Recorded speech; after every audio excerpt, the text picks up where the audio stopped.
അനുഗ്രഹീതമായ ഈ സന്ധ്യാവേളയോർത്ത് ദൈവത്തെ നന്ദിയോടെ സ്തുതിക്കുകയാണ്.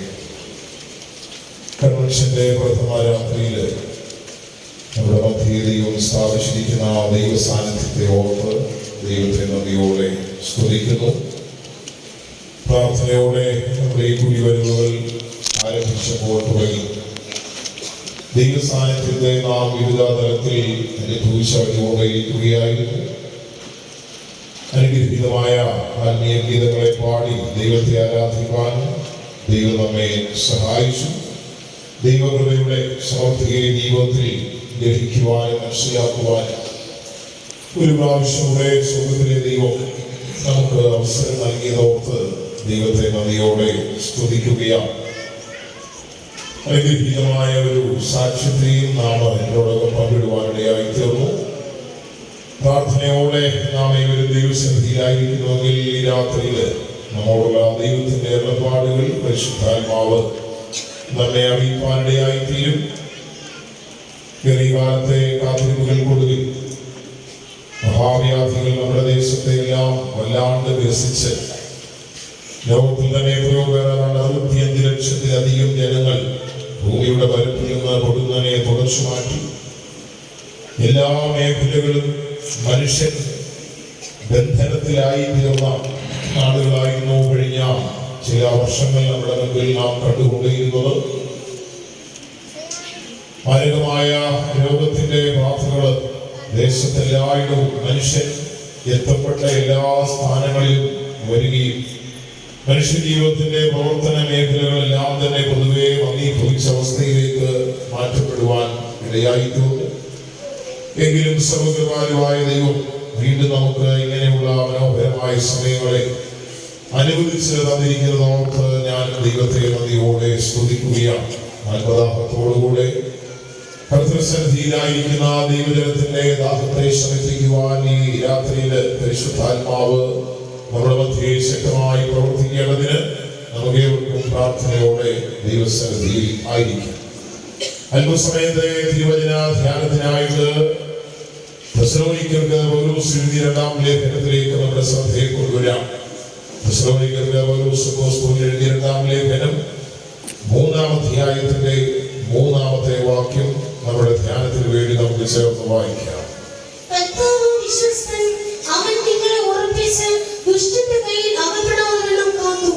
ദൈവത്തിന്റെ പരിശുദ്ധമായ നാമം വാഴ്ത്തപ്പെടുമാറാകട്ടെ. അപ്പോസ്തലനായ പൗലോസിന്റെ തെസ്സലോനിക്ക സഭയ്ക്കുള്ള ലേഖനത്തിൽ 2-ാം ലേഖനത്തിലെ ഒരു ചെറിയ വേദഭാഗമാണ് നാം ഇവിടെ വായിച്ച് കേൾപ്പാൻ ഇടയായി തീർന്നത്. കർത്താവായ യേശുക്രിസ്തുവിന്റെ പുനരാഗമനത്തെ കുറിച്ച് തെസ്സലോനിക്കരുടെ ഇടയിലുണ്ടായ സംശയത്തെ അവരുടെ ഇടയിൽ പെട്ടെന്ന് വ്യാപിച്ചതായ ഒരു വ്യാജ എഴുത്ത് നിമിത്തമായി ആ ദേശത്തുണ്ടായിരുന്ന ദൈവമക്കൾ പെട്ടെന്ന് ശിഷ്യാലുക്കളായി മാറുകയും അതിന്റെ ഒരു സംശയ നിവാരണം നടത്തുവാൻ വേണ്ടി ഇവരെ ദൈവജനത്തെ ഓർപ്പിച്ച് ഉണർത്തിയതായ ഒരു വേദഭാഗമായി ഈ ലേഖന ഭാഗങ്ങളെ നമുക്ക് കാണുവാൻ സാധിക്കുന്നു. ദൈവജനത്തിന് പീഡനങ്ങളിൽ നിന്ന് ആശ്വാസം ലഭിക്കുന്നതും അനന്തരമായി ഈ ലോകത്തിൽ സംഭവിക്കുവാൻ പോകുന്ന അധർമ്മമൂർത്തിയുടെ പ്രത്യക്ഷതയും ഒക്കെ വളരെ വ്യക്തതയോടുകൂടെ വരച്ചു കാണിക്കുന്ന ഒരു ലേഖനമാണ് തെസ്സലോനിക്കർക്ക് എഴുതിയ 2-ാം ലേഖനം എന്ന് നമുക്ക് കാണുവാൻ സാധിക്കുന്നുണ്ട്. ഇവിടെ നാം വായിച്ചു കേട്ട വേദഭാഗത്തിലേക്ക് നമ്മുടെ ശ്രദ്ധ കൊണ്ടുവരുമ്പോൾ പ്രധാനപ്പെട്ട 3 വിഷയങ്ങളെ നമുക്ക് ഇവിടെ കാണുവാൻ സാധിക്കും.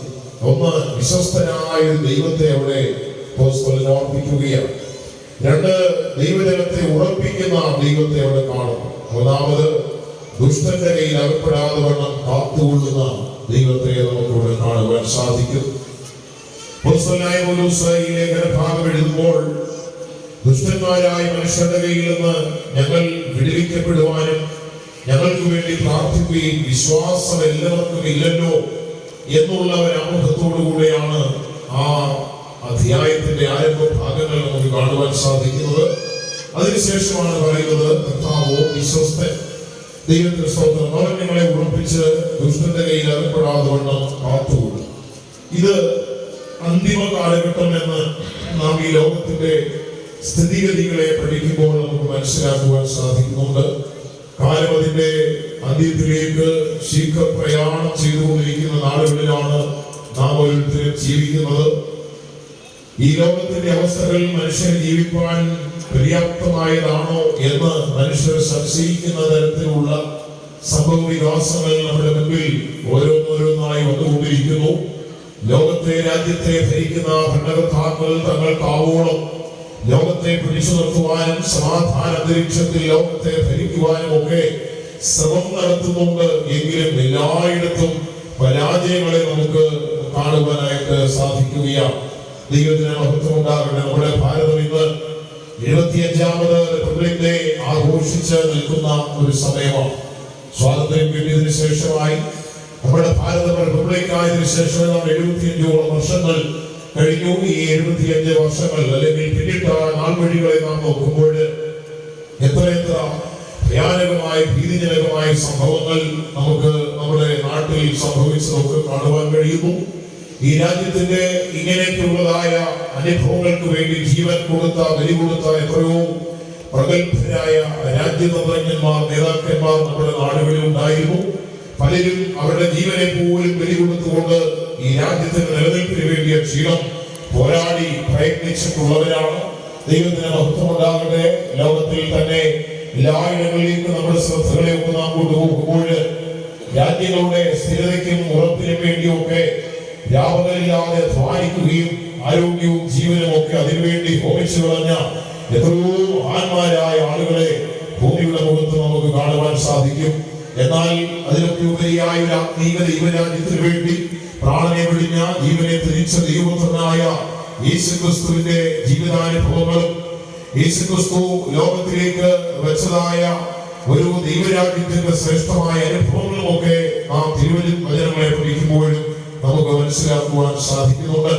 നാം വായിച്ച വേദഭാഗത്തിലേക്ക് നമ്മുടെ ശ്രദ്ധ കൊണ്ടുവരുമ്പോൾ അപ്പോസ്തലനായ പൗലോസ് പറയുന്നു, കർത്താവോ വിശ്വസ്തൻ, അവൻ നമ്മെ ഉറപ്പിച്ച് ദുഷ്ടന്റെ കയ്യിൽ അകപ്പെടാതവണ്ണം കാത്തുകൊള്ളും. എതിർ ക്രിസ്തു എന്ന ക്രൂര നേതാവ് ഈ ലോകത്തെ ഭരണം നടത്തുവാൻ ദുഷ്ടനായ ഭരണാധികാരി ലോകത്തെ ഭരിക്കുവാനുള്ള സംവിധാനങ്ങൾ ലോകത്തില് ഒരുങ്ങിക്കൊണ്ടിരിക്കുന്ന ഈ സമയത്ത് അതിന്റെ നടുവിൽ നിന്ന് അല്ലെങ്കിൽ അതിന്റെ അവസ്ഥയിൽ നിന്ന് ആ ഭരണ സംവിധാനത്തിൽ നിന്ന് ഈ ലോകത്തിലെ ജനങ്ങൾ വിടുവിക്കപ്പെടണമെങ്കിൽ അല്ലെങ്കിൽ രക്ഷപ്പെടുവാൻ കഴിയണമെങ്കിൽ അതിനുള്ള ഏക മാർഗം ദൈവപുത്രനായ ക്രിസ്തുവിലൂടെ ഉള്ള സ്വാതന്ത്ര്യമാണ് എന്ന് തിരുവെഴുത്തുകളെ നാം പഠിക്കുമ്പോൾ വളരെ വ്യക്തതയോടുകൂടെ നമുക്ക് മനസ്സിലാക്കുവാൻ സാധിക്കും. ഈ രാത്രി ദൈവത്തിന്റെ വിശ്വസ്തതയെ കുറിച്ച് അല്ലെങ്കിൽ വിശ്വസ്തനായ ദൈവം ഒരു മനുഷ്യന് വേണ്ടി എന്ത് ചെയ്യുന്നു എന്നുള്ളത് ഈ പ്രാരംഭ രാത്രിയിൽ തിരുവചനത്തിലൂടെ ചിന്തിപ്പാൻ കർത്താവിൽ ശരണപ്പെടുകയാണ്. ദൈവം വിശ്വസ്തനാണ്. ദൈവത്തിന്റെ സ്വഭാവങ്ങളെ കുറിച്ച് നാം പഠിക്കുമ്പോൾ ലേഖനത്തിൽ നാം വായിക്കുമ്പോൾ അപ്പോസ്തലനായ പൗലോസ് പറയുന്നുണ്ട്, സ്വഭാവങ്ങളാൽ ദൈവങ്ങളല്ലാത്തവർക്ക് അടിമപ്പെട്ടിരുന്ന ഒരു കാലം. ദൈവത്തിന്റെ സ്തോത്രം. അപ്പോൾ ദൈവത്തിന്റെ സ്വഭാവമുണ്ട് എന്നുള്ളത് തിരുവചനത്തിൽ വളരെ വ്യക്തമാണ്. എന്താണ് ദൈവത്തിന്റെ സ്വഭാവങ്ങൾ എന്ന് ചോദിച്ചാൽ വേദപുസ്തകത്തെ നാം പഠിക്കുമ്പോൾ ദൈവത്തിന്റെ ഭാവങ്ങൾ അഥവാ അവന്റെ സ്വഭാവങ്ങൾ വളരെ വ്യക്തതയോടുകൂടെ തിരുവചനം നമ്മെ അടിവരയിട്ട് ഓർപ്പിക്കുന്നത് കാണുവാൻ കഴിയും. അതിൽ പ്രധാനപ്പെട്ട ഒരു വിഷയമാണ് ദൈവത്തിന്റെ വിശ്വസ്തത എന്നുള്ളത്. ഇന്ന് ദൈവമക്കളായി നമ്മെ ഓരോരുത്തരെയും കുറിച്ച് നാം നോക്കുമ്പോൾ നമ്മുടെയൊക്കെ ഈ ലോകത്തിലെ നിലനിൽപ്പ് എന്ന് പറയുന്നത് ദൈവത്തിന്റെ വിശ്വസ്തതയുടെ ഒരു ഭാഗമായി നമുക്ക് കാണുവാൻ സാധിക്കും. ദൈവത്തിന്റെ സ്വന്തം ദൈവം വിശ്വസ്തനായതുകൊണ്ട് എന്നെയും നിങ്ങളെയും ഈ ഭൂമിയുടെ മുഖത്ത് അവൻ നിലനിർത്തി മുൻപോട്ട് നയിക്കുന്നു എന്ന് തിരുവചനത്തെ പഠിക്കുമ്പോൾ നമുക്ക് മനസ്സിലാക്കുവാൻ സാധിക്കുന്നുണ്ട്.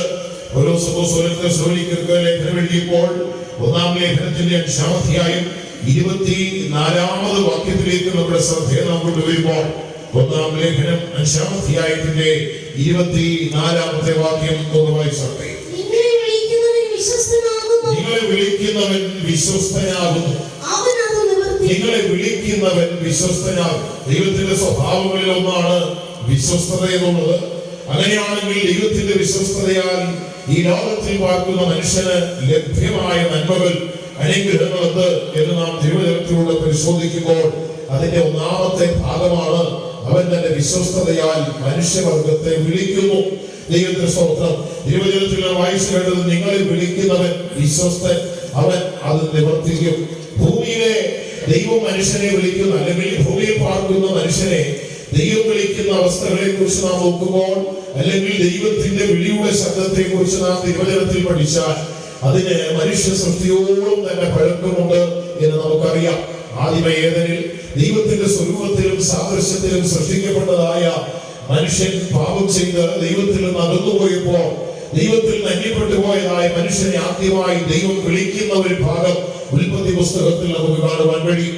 വീരാർപ്പോൾ യഹോവയായ ദൈവം തോട്ടത്തിലേക്ക് മനുഷ്യനെ കാണുവാൻ, തന്റെ കരവല്ലവങ്ങളാൽ വിരിമിതമായ അത്ഭുത സൃഷ്ടിയായ മനുഷ്യനെ കാണുവാൻ വേണ്ടി ഏദൻ തോട്ടത്തിലേക്ക് ഇറങ്ങി വരുമ്പോൾ, യഹോവയായ ദൈവത്തിന്റെ കാലച്ച കേൾക്കുന്ന മനുഷ്യൻ ദൈവത്തിന്റെ അടുക്കിലേക്ക് ഓടി വരുമായിരുന്നു. ഒരിക്കൽ ദൈവത്തിന്റെ സാന്നിധ്യത്തെ അറിഞ്ഞ മനുഷ്യൻ ദൈവം മുമ്പാകെ ഓടി വരേണ്ടതിന് പകരം ദൈവത്തിൽ നിന്ന് ഓടി അകലുന്ന ആ അവസ്ഥ മനസ്സിലാക്കിയ ദൈവം ആദ്യമായി മനുഷ്യനെ വിളിക്കുകയാണ്. ആദാ ആദാ, നീ എവിടെ എന്നുള്ള ആ വിളിയുടെ ശബ്ദം ഭൂമിയിൽ മനുഷ്യ സൃഷ്ടിയോളം തന്നെ പഴക്കമുള്ളതായി കാണുവാൻ കഴിയുന്നു. അന്ന് മുതൽ ദൈവം മനുഷ്യനെ വിളിച്ചുകൊണ്ടേയിരിക്കുകയാണ്. തിരുവചനത്തിൽ നാം വായിക്കുമ്പോൾ യൂണിവേഴ്സലായിട്ട്, അല്ലെങ്കിൽ സാർവലൗകികമായി ആ വിളിയെ കുറിച്ച് നമുക്ക് കാണുവാൻ കഴിയുന്ന ഒരവസ്ഥയെ നമുക്ക് കാണുവാൻ കഴിയും. സർവ ഭൂസീമവാസികളുമായുള്ളവേ എന്ന് പറഞ്ഞുകൊണ്ട് ഭൂതലത്തിലെ മനുഷ്യവർഗത്തെ മുഴുവനായി ദൈവം വിളിക്കുന്ന ഭാഗത്തെയും നമുക്ക് കാണുവാൻ കഴിയും. ദൈവം വിശ്വസ്തനാണ്, അവന്റെ വിശ്വസ്തതയാൽ അവൻ മനുഷ്യനെ വിളിക്കുന്നു എന്ന് തിരുവചനം പറയുക. ദൈവത്തിന്റെ സ്വഭാവങ്ങളിൽ ഏറ്റവും ശ്രേഷ്ഠ ഗുണങ്ങളിൽ ഒന്നായ വിശ്വസ്തത കൊണ്ട് അവൻ മനുഷ്യനെ വിളിക്കുന്നുവെന്ന് തിരുവചനത്തിൽ നമുക്ക് കാണുവാൻ കഴിയും. അവന്റെ വിശ്വസ്തതയിൽ ദൈവം മനുഷ്യനെ വിളിക്കുന്നു. അങ്ങനെയാണെങ്കിൽ ആ വിളിയുടെ ഉദ്ദേശത തിരുവചനത്തിൽ നാം വായിക്കുമ്പോൾ ഇങ്ങനെ ഒരു വചനമുണ്ട്: അവന്റെ വിളിയാലുള്ള ആശ ഇന്നതെന്ന് അറിയേണ്ടതിന്. ദൈവം മനുഷ്യനെ വിളിക്കുന്ന വിളികൾക്ക് വ്യക്തമായ ഉദ്ദേശമുണ്ട്. മാതാപിതാക്കൾ അവരുടെ മക്കളെ വിളിക്കുമ്പോൾ എല്ലാ വിളിയും ഒരേ ഉദ്ദേശത്തോടു കൂടെ ഉള്ളതല്ല. ഉച്ചയാകുമ്പോൾ ഭക്ഷണമൊക്കെ തയ്യാറാക്കി കുട്ടികളെ മാതാപിതാക്കൾ വിളിക്കുന്നത് കളിക്കുവാൻ വേണ്ടിയല്ല, ഭക്ഷണം കഴിക്കുവാൻ വേണ്ടിയാണ്. രാവിലെ സ്കൂളിൽ പോകേണ്ട സമയത്ത് അവർ ഉണർന്നെഴുന്നേറ്റ് വരുവാൻ വേണ്ടി അവരെ വിളിക്കുന്ന വിളിയുടെ ശബ്ദത്തെ നമുക്ക് കാണാം. ദൈവത്തിന്റെ സ്തോത്രം. ചിലപ്പോൾ ശാസിക്കുവാൻ, ചിലപ്പോൾ ശിക്ഷിക്കുവാൻ, ചിലപ്പോൾ അവർക്ക് വേണ്ടത് അവരുടെ ആവശ്യങ്ങളൊക്കെ അറിഞ്ഞ് അതൊക്കെ കൊടുക്കുവാൻ വേണ്ടിയൊക്കെ വ്യത്യസ്തങ്ങളായ തലങ്ങളിൽ മനുഷ്യനെ വിളിക്കുന്നത് നമുക്ക് കാണുവാൻ കഴിയും. അതുപോലെ ദൈവത്തിന്റെ വിളിയുടെ ശബ്ദത്തെ നാം നോക്കുമ്പോൾ എല്ലാ വിളിക്കും ഒരുപോലെയുള്ള ഉദ്ദേശമല്ല. ദൈവത്തിന്റെ സ്തോത്രം. ദൈവം മനുഷ്യനെ വിളിക്കുന്ന വിളിക്ക് വ്യത്യസ്തങ്ങളായ പലവിധമായ ഉദ്ദേശങ്ങളുണ്ട്. ദൈവത്തിന്റെ സ്തോത്രം. ദൈവം മനുഷ്യനെ വിളിക്കുന്നു. അപ്പോസ്തലനായ പൗലോസ് റോമർക്ക് ലേഖനം എഴുതുമ്പോൾ റോമാലേഖന 8-ാം അധ്യായത്തിലേക്ക് നമ്മുടെ ശ്രദ്ധ കൊണ്ടുവരുമ്പോൾ 8-ാം അധ്യായത്തിന്റെ 28-ാം വാക്യത്തിലേക്ക് നമ്മുടെ ശ്രദ്ധ കൊണ്ടുവന്നാൽ അപ്പോസ്തലനായ പൗലോസ് സഭയോട്, ദൈവജനത്തോട് ഓർപ്പിക്കുന്നു, ദൈവം തന്നെ അല്ലെങ്കിൽ ദൈവം തന്റെ ജനത്തെ വിളിക്കുമ്പോൾ ആ വിളിയിൽ ഒരു ഉദ്ദേശത്തെ നമുക്കൊക്കെ കാണുവാൻ കഴിയും. വായിച്ചിട്ട് 8-ാം വാക്യം: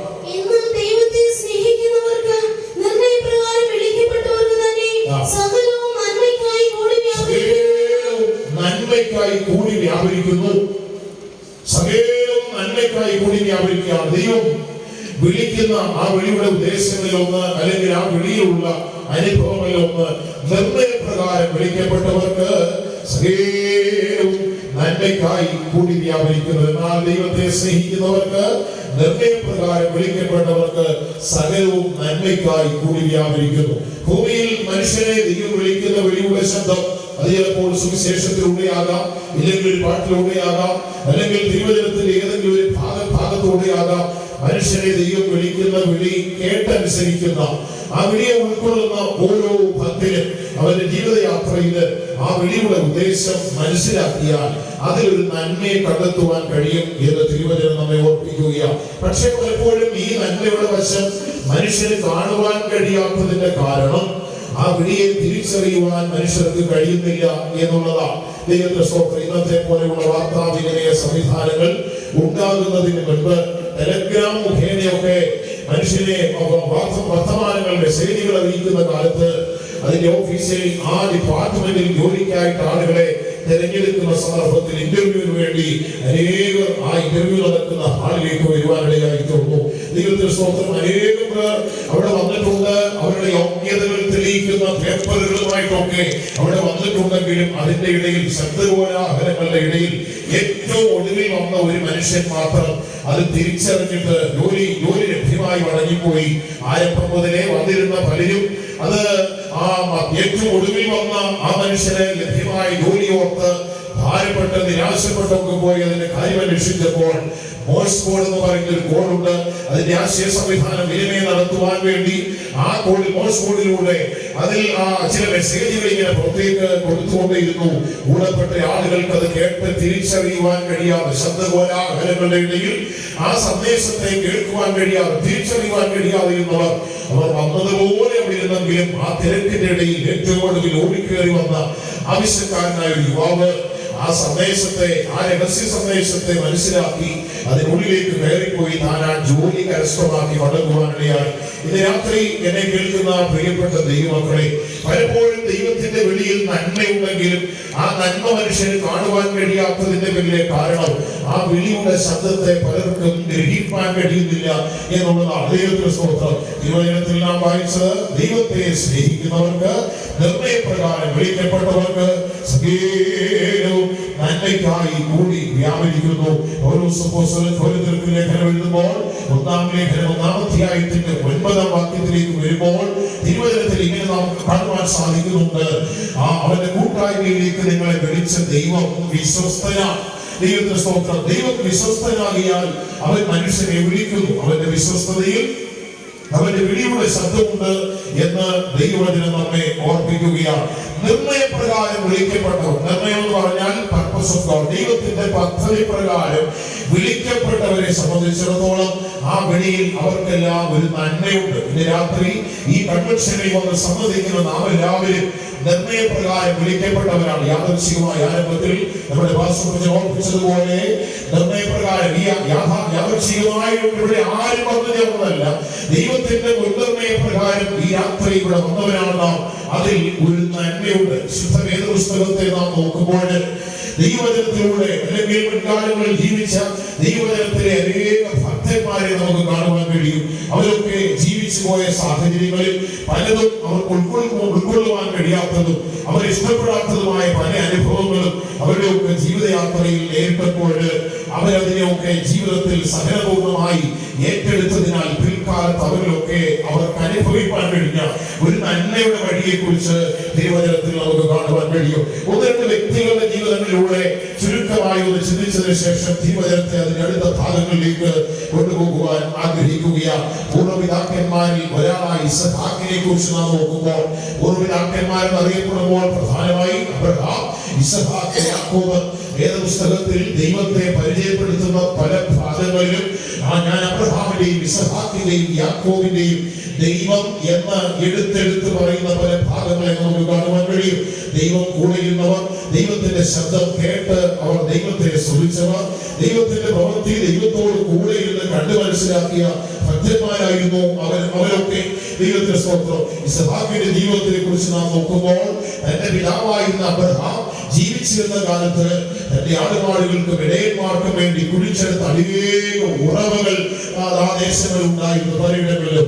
എന്നാൽ പിൽക്കാലത്ത് ജാതികൾ എല്ലാവരും കൂടെ വന്നു ചേർന്ന് അതിനെയൊക്കെ ആ നീരുറവുകളെയൊക്കെ മണ്ണിട്ട് മൂടിക്കളഞ്ഞപ്പോൾ എന്റെ മകനായ ഇസഹാക്ക് പിൽക്കാലത്ത് വന്ന് പല ദേശങ്ങളിലൂടെ സഞ്ചരിക്കുമ്പോൾ തന്റെ അപ്പനായ അബ്രഹാം ആ കുഴിച്ചെടുത്ത കിണറുകളെ വീണ്ടും വീണ്ടും കുഴിച്ചെടുത്തതായിട്ട് ദൈവജനത്തിൽ നമുക്ക് കാണുവാൻ സാധിക്കുന്നുണ്ട്.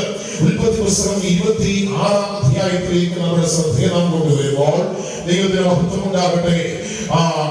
തന്റെ പിതാവായ അബ്രഹാം കുഴിച്ചെടുക്കുകയും പിൽക്കാലത്ത് ശത്രു മണ്ണിട്ട് മൂടിക്കളഞ്ഞ ജാതികൾ മണ്ണിട്ട് മൂടിക്കളയുകയും ചെയ്തതായ കിണറുകളെ കുഴിച്ചെടുത്ത പല ഭാഗങ്ങളും നമുക്ക് കാണുവാൻ കഴിയും. 26-ാം അധ്യായത്തിന്റെ 20-ാം വാക്യത്തിലേക്ക് നമ്മുടെ ശ്രദ്ധയെ കൊണ്ടുവരുമ്പോൾ വായിക്കാം. 26-ാം അധ്യായത്തിന്റെ 20-ാമത്തെ വാക്യം. അപ്പോൾ ദേശത്തിലെ ഇടയന്മാർ ഈ വെള്ളം ഞങ്ങൾക്കുള്ളതെന്ന് പറഞ്ഞ് ഇസഹാക്കിന്റെ ഇടയന്മാരോട് ശണ്ഠയിട്ടു. അവൻ തന്നോട് ശണ്ഠയിട്ടതുകൊണ്ട് അവൻ ആ കിണറ്റിന്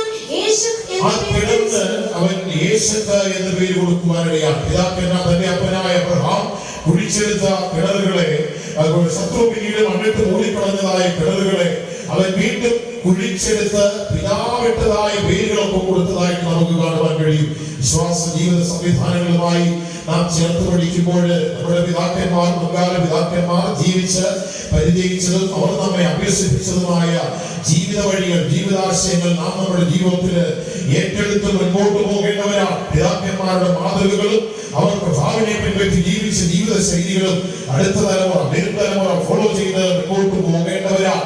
അവർ ആ കുഴിച്ചെടുത്ത പല കിണറുകളും പിൽക്കാലത്ത് ജാതികൾ വന്ന് മൂടിക്കളഞ്ഞെങ്കിൽ തന്റെ മകനായ ഇസഹാക്ക് വീണ്ടും അതിനെ കുഴിച്ചെടുത്ത് അതിന് ആ പിതാവിട്ട് കൊടുത്ത പേരൊക്കെ വീണ്ടും ഇടുമ്പോൾ ഇതിനു വേണ്ടി ശക്തയിടുന്ന ഒരു കൂട്ടരെ നമുക്ക് കാണുവാൻ കഴിയും.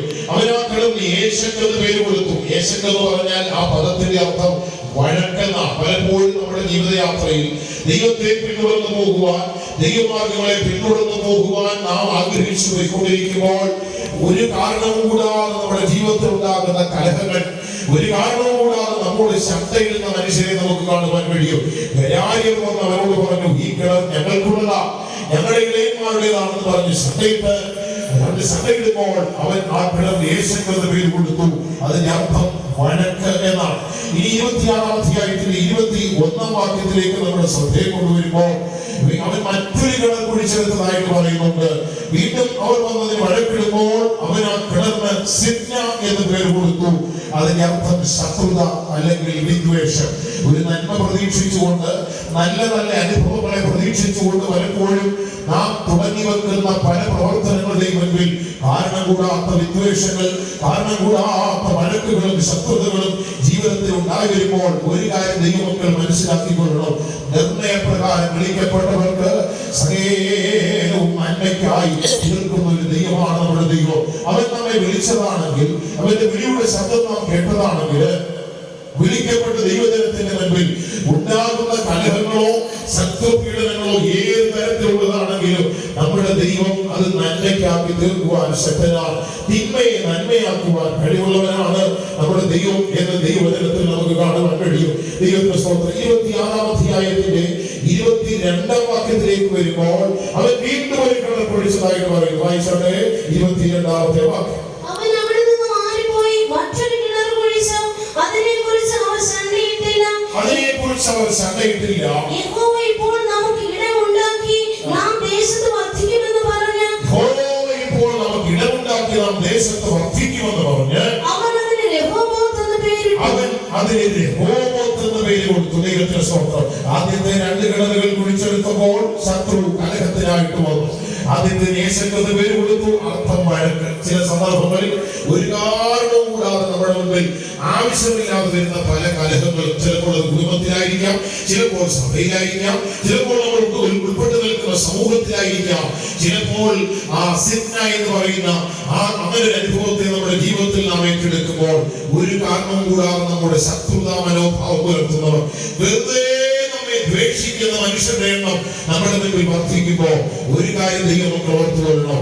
നിർണയപ്രകാരം വിളിക്കപ്പെട്ടവർക്ക് സകലവും നന്മയ്ക്കായി തീർക്കുന്ന ഒരു ദൈവമുണ്ട്.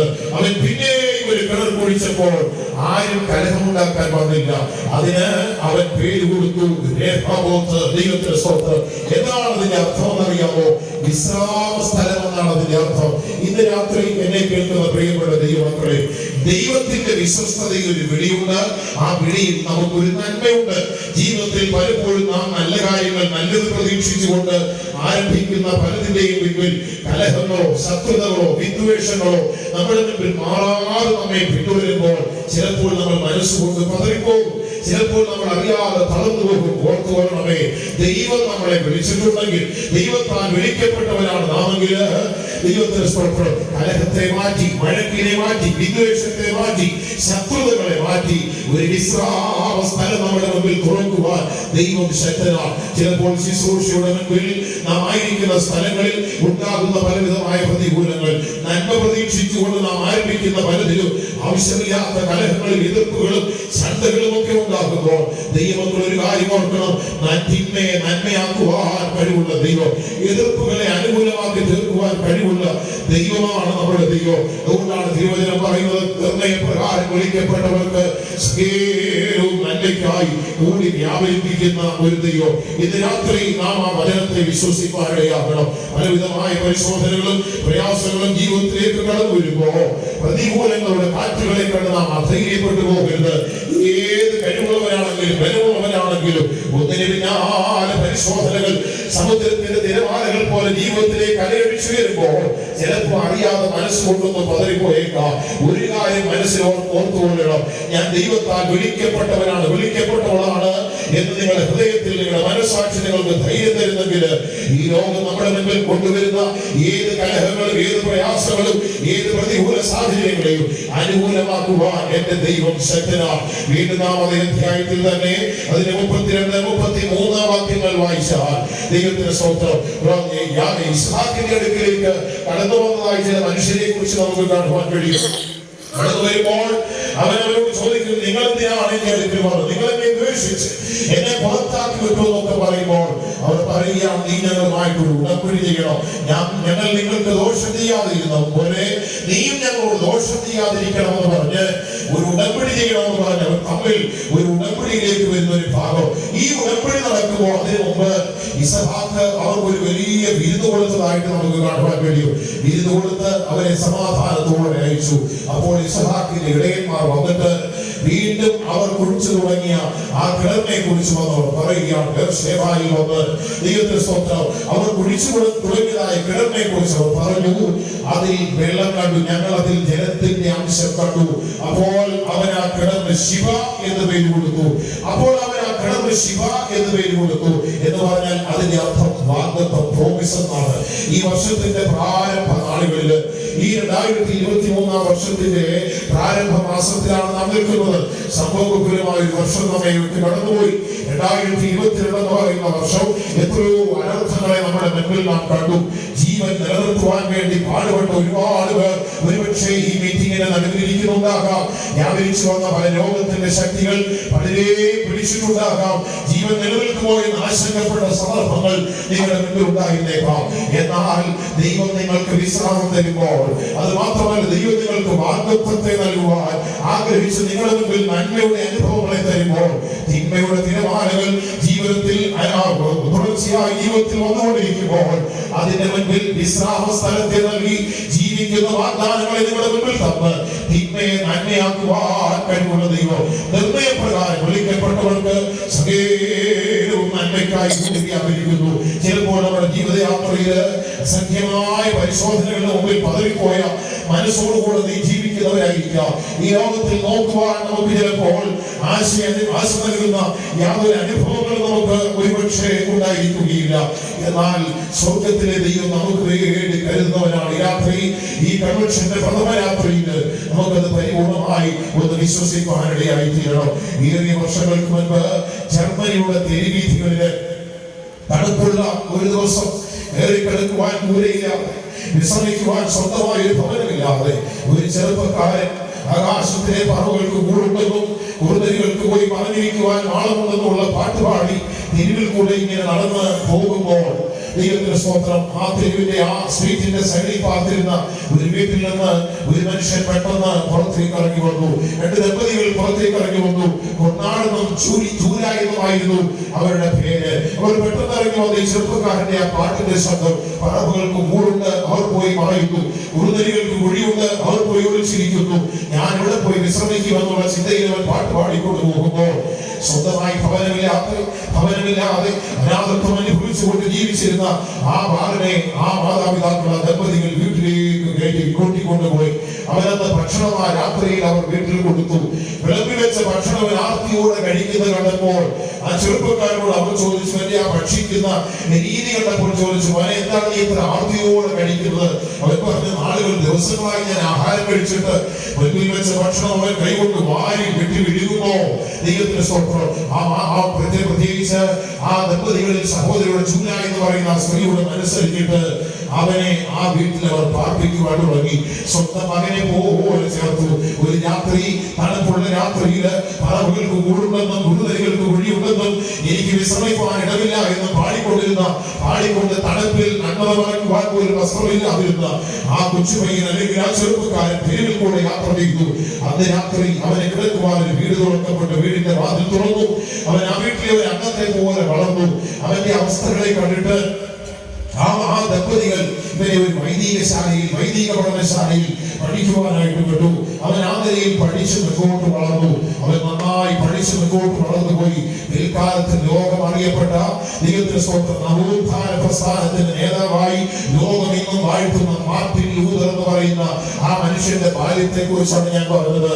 ദൈവത്തിന്റെ സ്വന്തം ഇന്ന് രാത്രി എന്നെ കേൾക്കുന്ന പ്രിയപ്പെട്ട ദൈവമക്കളെ, ഒരുപക്ഷെ സംരക്ഷിക്കുവാൻ ആരുമില്ല എന്നുള്ള ചിന്തയും നമ്മെ കരുതുവാൻ നമ്മുടെ മുമ്പിൽ ആരുമില്ല എന്നുള്ള ചിന്താഭാരങ്ങളൊക്കെ നമ്മെ ഉണ്ടെങ്കിലും ഇന്ന് രാത്രി നമ്മെ കരുതുന്ന ഒരു ദൈവം, തിന്മയെ നന്മയാക്കുവാൻ കഴിവുള്ള ഒരു ദൈവം നമ്മുടെ മുമ്പിലുണ്ട്. വാഗ്ദത്തങ്ങളെ തുറന്നു തരുവാൻ ശക്തിയുള്ള ഒരു ദൈവം. വായിക്കാം 26-ാം അധ്യായത്തിന്റെ 32-33 വാക്യങ്ങൾ. ആ ദിവസം തന്നെ ഇസ്ഹാക്കിന്റെ ദാസന്മാർ വന്നു തങ്ങൾ കുഴിച്ച് കിണറ്റിന്റെ വസ്തുത അവനെ അറിയിച്ചു. ഞങ്ങൾ വെള്ളം കണ്ടു എന്ന് പറഞ്ഞു. അവൻ അതിന് ശിവ എന്ന് പേരിട്ടു. അതുകൊണ്ട് ആ പട്ടണത്തിന് ഇന്നുവരെ ബേർശേബ എന്ന് പേർ. അവൻ അതിന് ശിവ എന്ന് പേരിട്ടു. അതുകൊണ്ട് ആ പട്ടണത്തിന് ഇന്നുവരെയും ബേർശേബ എന്ന് പേർ. ശിവ എന്ന വാക്കിന്റെ അർത്ഥം വാഗ്ദത്തം എന്നാണ്. ഈ വർഷത്തിന്റെ ആരംഭത്തില് ജീവനുള്ള വാഗ്ദത്തങ്ങളെ നൽകി തന്നു നമ്മെ മുൻപോട്ട് വഴി നടത്തുവാൻ ദൈവം ശക്തനായിട്ടുണ്ട്. നിർണയപ്രകാരം വിളിക്കപ്പെട്ടവർക്ക് സകലവും നന്മയ്ക്കായി കൂടി വ്യാപരിപ്പിക്കുന്ന ദൈവം. യോസേഫിന്റെ ജീവിതത്തെ നാം നോക്കുമ്പോൾ, ഇസ്ഹാക്കിന്റെ കൊച്ചുമക്കൾ ഒരുവനായിരുന്ന യോസേഫിനെ കുറിച്ച് നാം നോക്കുമ്പോൾ, അവന്റെ ബാല്യപ്രായം, യൗവനപ്രായം തിന്മകളുടെ അനേക പാതകളിലൂടെ താൻ സഞ്ചരിച്ചതായിട്ട് നമുക്കറിയാം. വീട്ടിൽ സ്നേഹത്തോടെ അപ്പൻ ചേർത്ത് പിടിച്ച് വളർത്തി. എന്നാൽ സഹോദരന്മാർ വെറുത്തു. അവനൊരു അനാഥനെ പോലെ വിൽക്കപ്പെട്ടു. അന്യദേശത്തേക്ക് അവൻ വിൽക്കപ്പെട്ടു. ചെന്ന ഭവനത്തിൽ അവൻ അനുകൂലമായ സാഹചര്യങ്ങൾ ഉണ്ടായിരുന്നില്ല. വളരെ ഭീതിയും പ്രയാസങ്ങളും അവന്റെ ജീവിതത്തിൽ നേരിട്ടു. അവൻ ദൈവത്തെ സ്നേഹിച്ചതിനാൽ, ദൈവത്തെ ഭയപ്പെട്ടതിനാൽ കാരാഗ്രഹത്തിന്റെ വാസത്തിലേക്ക് കടന്നുപോയി. അപ്പന്റെ വീട്ടിൽ പരിലാളനയേറ്റ് വളർന്നു വരേണ്ട യോസഫ് ഇപ്പോൾ കാരാഗ്രഹത്തിന്റെ ഉള്ളിൽ പോവുകയാണ്. പ്രിയപ്പെട്ട ദൈവമക്കളെ, ജീവിതത്തിന്റെ തിന്മകളെ നന്മയാക്കുവാൻ ദൈവത്തിന് കഴിയും. യോസേഫിന്റെ ജീവിതാനുഭവങ്ങൾ നമ്മെ പഠിപ്പിക്കുന്നത് അങ്ങനെയാണ്. നിർണയപ്രകാരം വിളിക്കപ്പെട്ടവർ സകലവും നന്മയ്ക്കായി ചെയ്യുവാൻ കഴിവുള്ള ദൈവം. വിളിക്കപ്പെട്ട ദൈവമക്കൾക്ക് ദൈവം വിശ്വസ്തനാണെങ്കിൽ, അവന്റെ വിശ്വസ്തതയിൽ നമ്മെ വിളിച്ചിട്ടുണ്ടെങ്കിൽ, ആ വിളിയിൽ നന്മയുണ്ടായിരുന്ന നമുക്ക് ഹൃദയപൂർവ്വം വിശ്വസിക്കുവാൻ കഴിയുമെങ്കിൽ, അടയപ്പെട്ട കാരാഗ്രഹത്തിന്റെ വാതിലുകളെ തുറന്ന് നമ്മെ എത്തിക്കേണ്ടടുത്ത് എത്തിക്കുവാൻ എന്റെ ദൈവം ശക്തനായ ദൈവമാണ്. നാം എത്തപ്പെടേണ്ടിടത്ത് വഴിതെറ്റാതെ കൃത്യമായി കൊണ്ടെത്തിക്കുവാൻ ദൈവം ശക്തനാണ്. ഏതെങ്കിലും വിധമായ പ്രതികൂല സാഹചര്യങ്ങളിൽ മനസ്സ് പതറിയവരായി, വേദനപ്പെട്ടവരായി, ജീവിതത്തിൽ ക്ലേശങ്ങളിലൂടെ കടന്നുപോകുന്ന ആരെങ്കിലും രാത്രിയിലൂടെ ശബ്ദം കേൾക്കുന്നെങ്കിൽ, വാത്സല്യ സഹോദരങ്ങളെ, നമ്മെ മുൻപോട്ട് പാലിച്ച് നടത്തുവാൻ ദൈവം ശക്തനാണ്. കാരാഗ്രഹത്തിന്റെ നടുവിൽ നിന്ന് മന്ത്രിസ്ഥാനത്തേക്ക്, സിംഹാസനത്തിലേക്ക് ഉയർത്തപ്പെട്ട യോസേഫ് മിസ്രയീമിലെ മന്ത്രിയായി പാർക്കുമ്പോൾ തന്നെ വിറ്റവർ, തന്നെ ഉപദ്രവിച്ചവർ, തന്നെ പൊട്ടക്കുഴിയിലേക്ക് വലിച്ചെറിഞ്ഞവർ, ആഹാരം തേടി തന്നെ മുമ്പിൽ വന്ന് നിൽക്കുന്ന ആ കാഴ്ച ദൈവജനത്തിൽ നമുക്കറിയാം. ദൈവത്തിന്റെ സ്തോത്രം. ആഹാരം തേടി യോസേഫിന്റെ മുമ്പിൽ നിൽക്കുന്ന തന്റെ ജ്യേഷ്ഠന്മാർ യോസേഫിനോട് പറയുന്ന ഒരു വാക്കുണ്ട്: ഞങ്ങൾ പരമാർത്ഥികൾ, ഞങ്ങൾ പരമാർത്ഥികൾ, ഞങ്ങൾ ഒരപ്പന്റെ മക്കൾ. ഇന്ന് രാത്രി ഒരുപക്ഷെ നമ്മെ വേദനിപ്പിച്ച, നമ്മെ ദുഃഖിപ്പിച്ച, നമ്മെ പാടുപെടുത്തിയ ഒരുപാട് അനുഭവങ്ങൾ നമ്മുടെ മുമ്പിൽ നമുക്ക് ഏറ്റുപറയുവാനുണ്ടായിരിക്കാം. വേദനയുള്ള നീണ്ട പട്ടികകൾ നമ്മുടെ മുമ്പിൽ നമുക്ക് പറയുവാനുണ്ടായിരിക്കാം. ഒരു കാര്യം ഹൃദയത്തിൽ എപ്പോഴും പറഞ്ഞുകൊള്ളണം: ഞാൻ എന്റെ ദൈവത്താൽ വിളിക്കപ്പെട്ട ഒരു ദൈവത്തിലാണ്. എന്റെ ദൈവത്താൽ ഞാൻ വിളിക്കപ്പെട്ടവനെങ്കിൽ ആ വിളിയിൽ ദൈവത്തിന്റെ വിശ്വസ്തത ദൈവം നമുക്ക് കാണിച്ചു തന്നാൽ ആ വിളിയിൽ ഒരു നന്മയുണ്ട് എന്ന് ദൈവജനം നമ്മെ ഓർപ്പിക്കുകയാണ്. തിന്മയുടെ ഏത് പാതകളെയും നന്മകളാക്കി തീർക്കുവാൻ കഴിവുള്ള ഒരു ദൈവം, തിന്മയുടെ ഏത് പാതകളും നന്മയാക്കുവാൻ കഴിവുള്ള ഒരു ദൈവം. പൊട്ടക്കുഴികളും കാരാഗ്രഹത്തിന്റെ അനുഭവങ്ങളും ജീവിതത്തിൽ നമുക്ക് നേരിടുമ്പോൾ ഒരു കാര്യം ദൈവമക്കൾ വ്യക്തമായി മനസ്സിലാക്കിക്കൊള്ളണം: കാരാഗ്രഹത്തിൽ നമ്മെ ഉയർത്തിയെടുത്ത് സിംഹാസനത്തിൽ കൊണ്ടുപോകുവാൻ, യേശു കർത്താവ് വാഗ്ദത്തം ചെയ്ത ആ സിംഹാസനത്തിലേക്ക് നമ്മെ കൊണ്ടെത്തിക്കുവാൻ ദൈവം വിശ്വസ്തനായി നമ്മോട് കൂടെയുണ്ട്. ഈ രാത്രി എത്ര പേർക്ക് ഹൃദയപൂർവ്വം വിശ്വസിക്കാൻ കഴിയും? എന്റെ ജീവിതത്തിന്റെ തിന്മകളെ നന്മയാക്കുവാൻ എന്റെ ദൈവത്തിന് കഴിയും. ഞാൻ നിർണയപ്രകാരം വിളിക്കപ്പെട്ടവരെന്ന് ഹൃദയത്തിൽ നിന്ന് പറഞ്ഞാണ് ദൈവമക്കൾ. ഞാൻ എന്റെ കർത്താവിനാൽ വിളിക്കപ്പെട്ടവനാണ്. തിരുവചനത്തിന്റെ അടിസ്ഥാനത്തിൽ ഞാൻ വിളിക്കപ്പെട്ടവനാണ്. ആരും നമ്മെ ഉപേക്ഷിച്ചാലും, കൂടപ്പറപ്പുകൾ തള്ളിക്കളഞ്ഞാലും, നമ്മെ കരുതേണ്ടവർ നമ്മെ വലിച്ചെറിഞ്ഞാലും, ചേർത്ത് പിടിക്കേണ്ടവർ കുഴിക്കകത്തേക്ക് വലിച്ചെറിയുമ്പോൾ, നമ്മെ ഉയർത്തിക്കൊണ്ട് പോകേണ്ടവർ നമ്മെ ചവിട്ടി പാതാളത്തോളം താഴ്ത്തുമ്പോൾ, ഒരു കാര്യം ദൈവമക്കളോട് നിർണയപ്രകാരം വിളിക്കപ്പെട്ടവരെ തിന്മയെ നന്മയാക്കി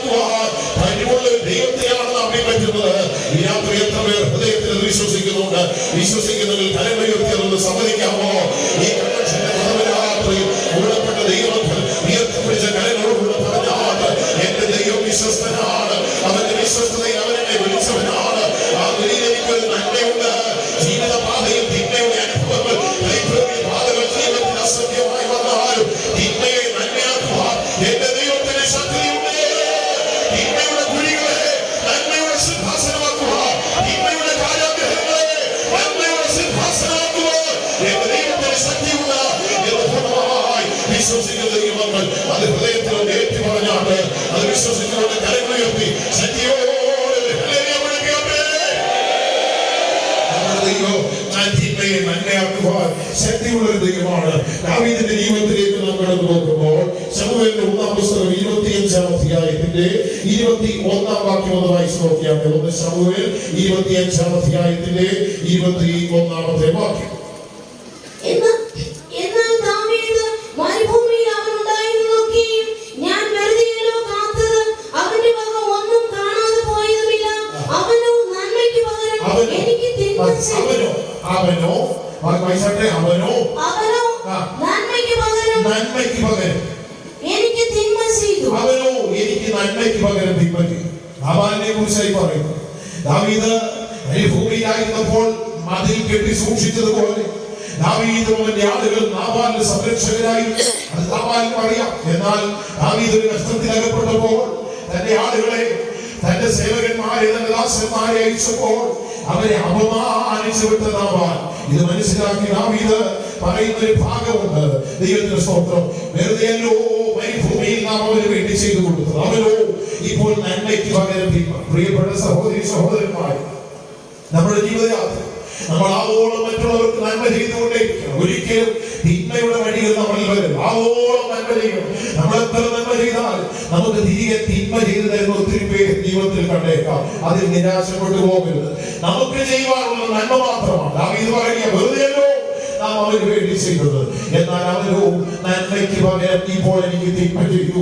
ദൈവത്തിന്റെ സ്തോത്രം. നന്മയ്ക്ക് പകരം എല്ലാവരും വാഴത്തലയിൽ കെട്ടു എന്ന് പറഞ്ഞ് ദാവീദ് ഏതാണ്ട് 500 ആളുകൾ ചേർന്ന് നാബാലിനെ എതിരേൽക്കുവാൻ പോകുന്ന സന്ദർഭത്തില് അബീഗയിൽ വന്നിട്ട് ദാവീദിന്റെ മുൻപിൽ സാഷ്ടാംഗം വീണ് പറയുന്ന ഒരു ഭാഗം. അതിന്റെ 31-ാം വാക്യം വായിക്കുമ്പോൾ നമുക്ക് കാണാം. വായിച്ചേ 25-ന്റെ 31-ാമത്തെ വാക്യം.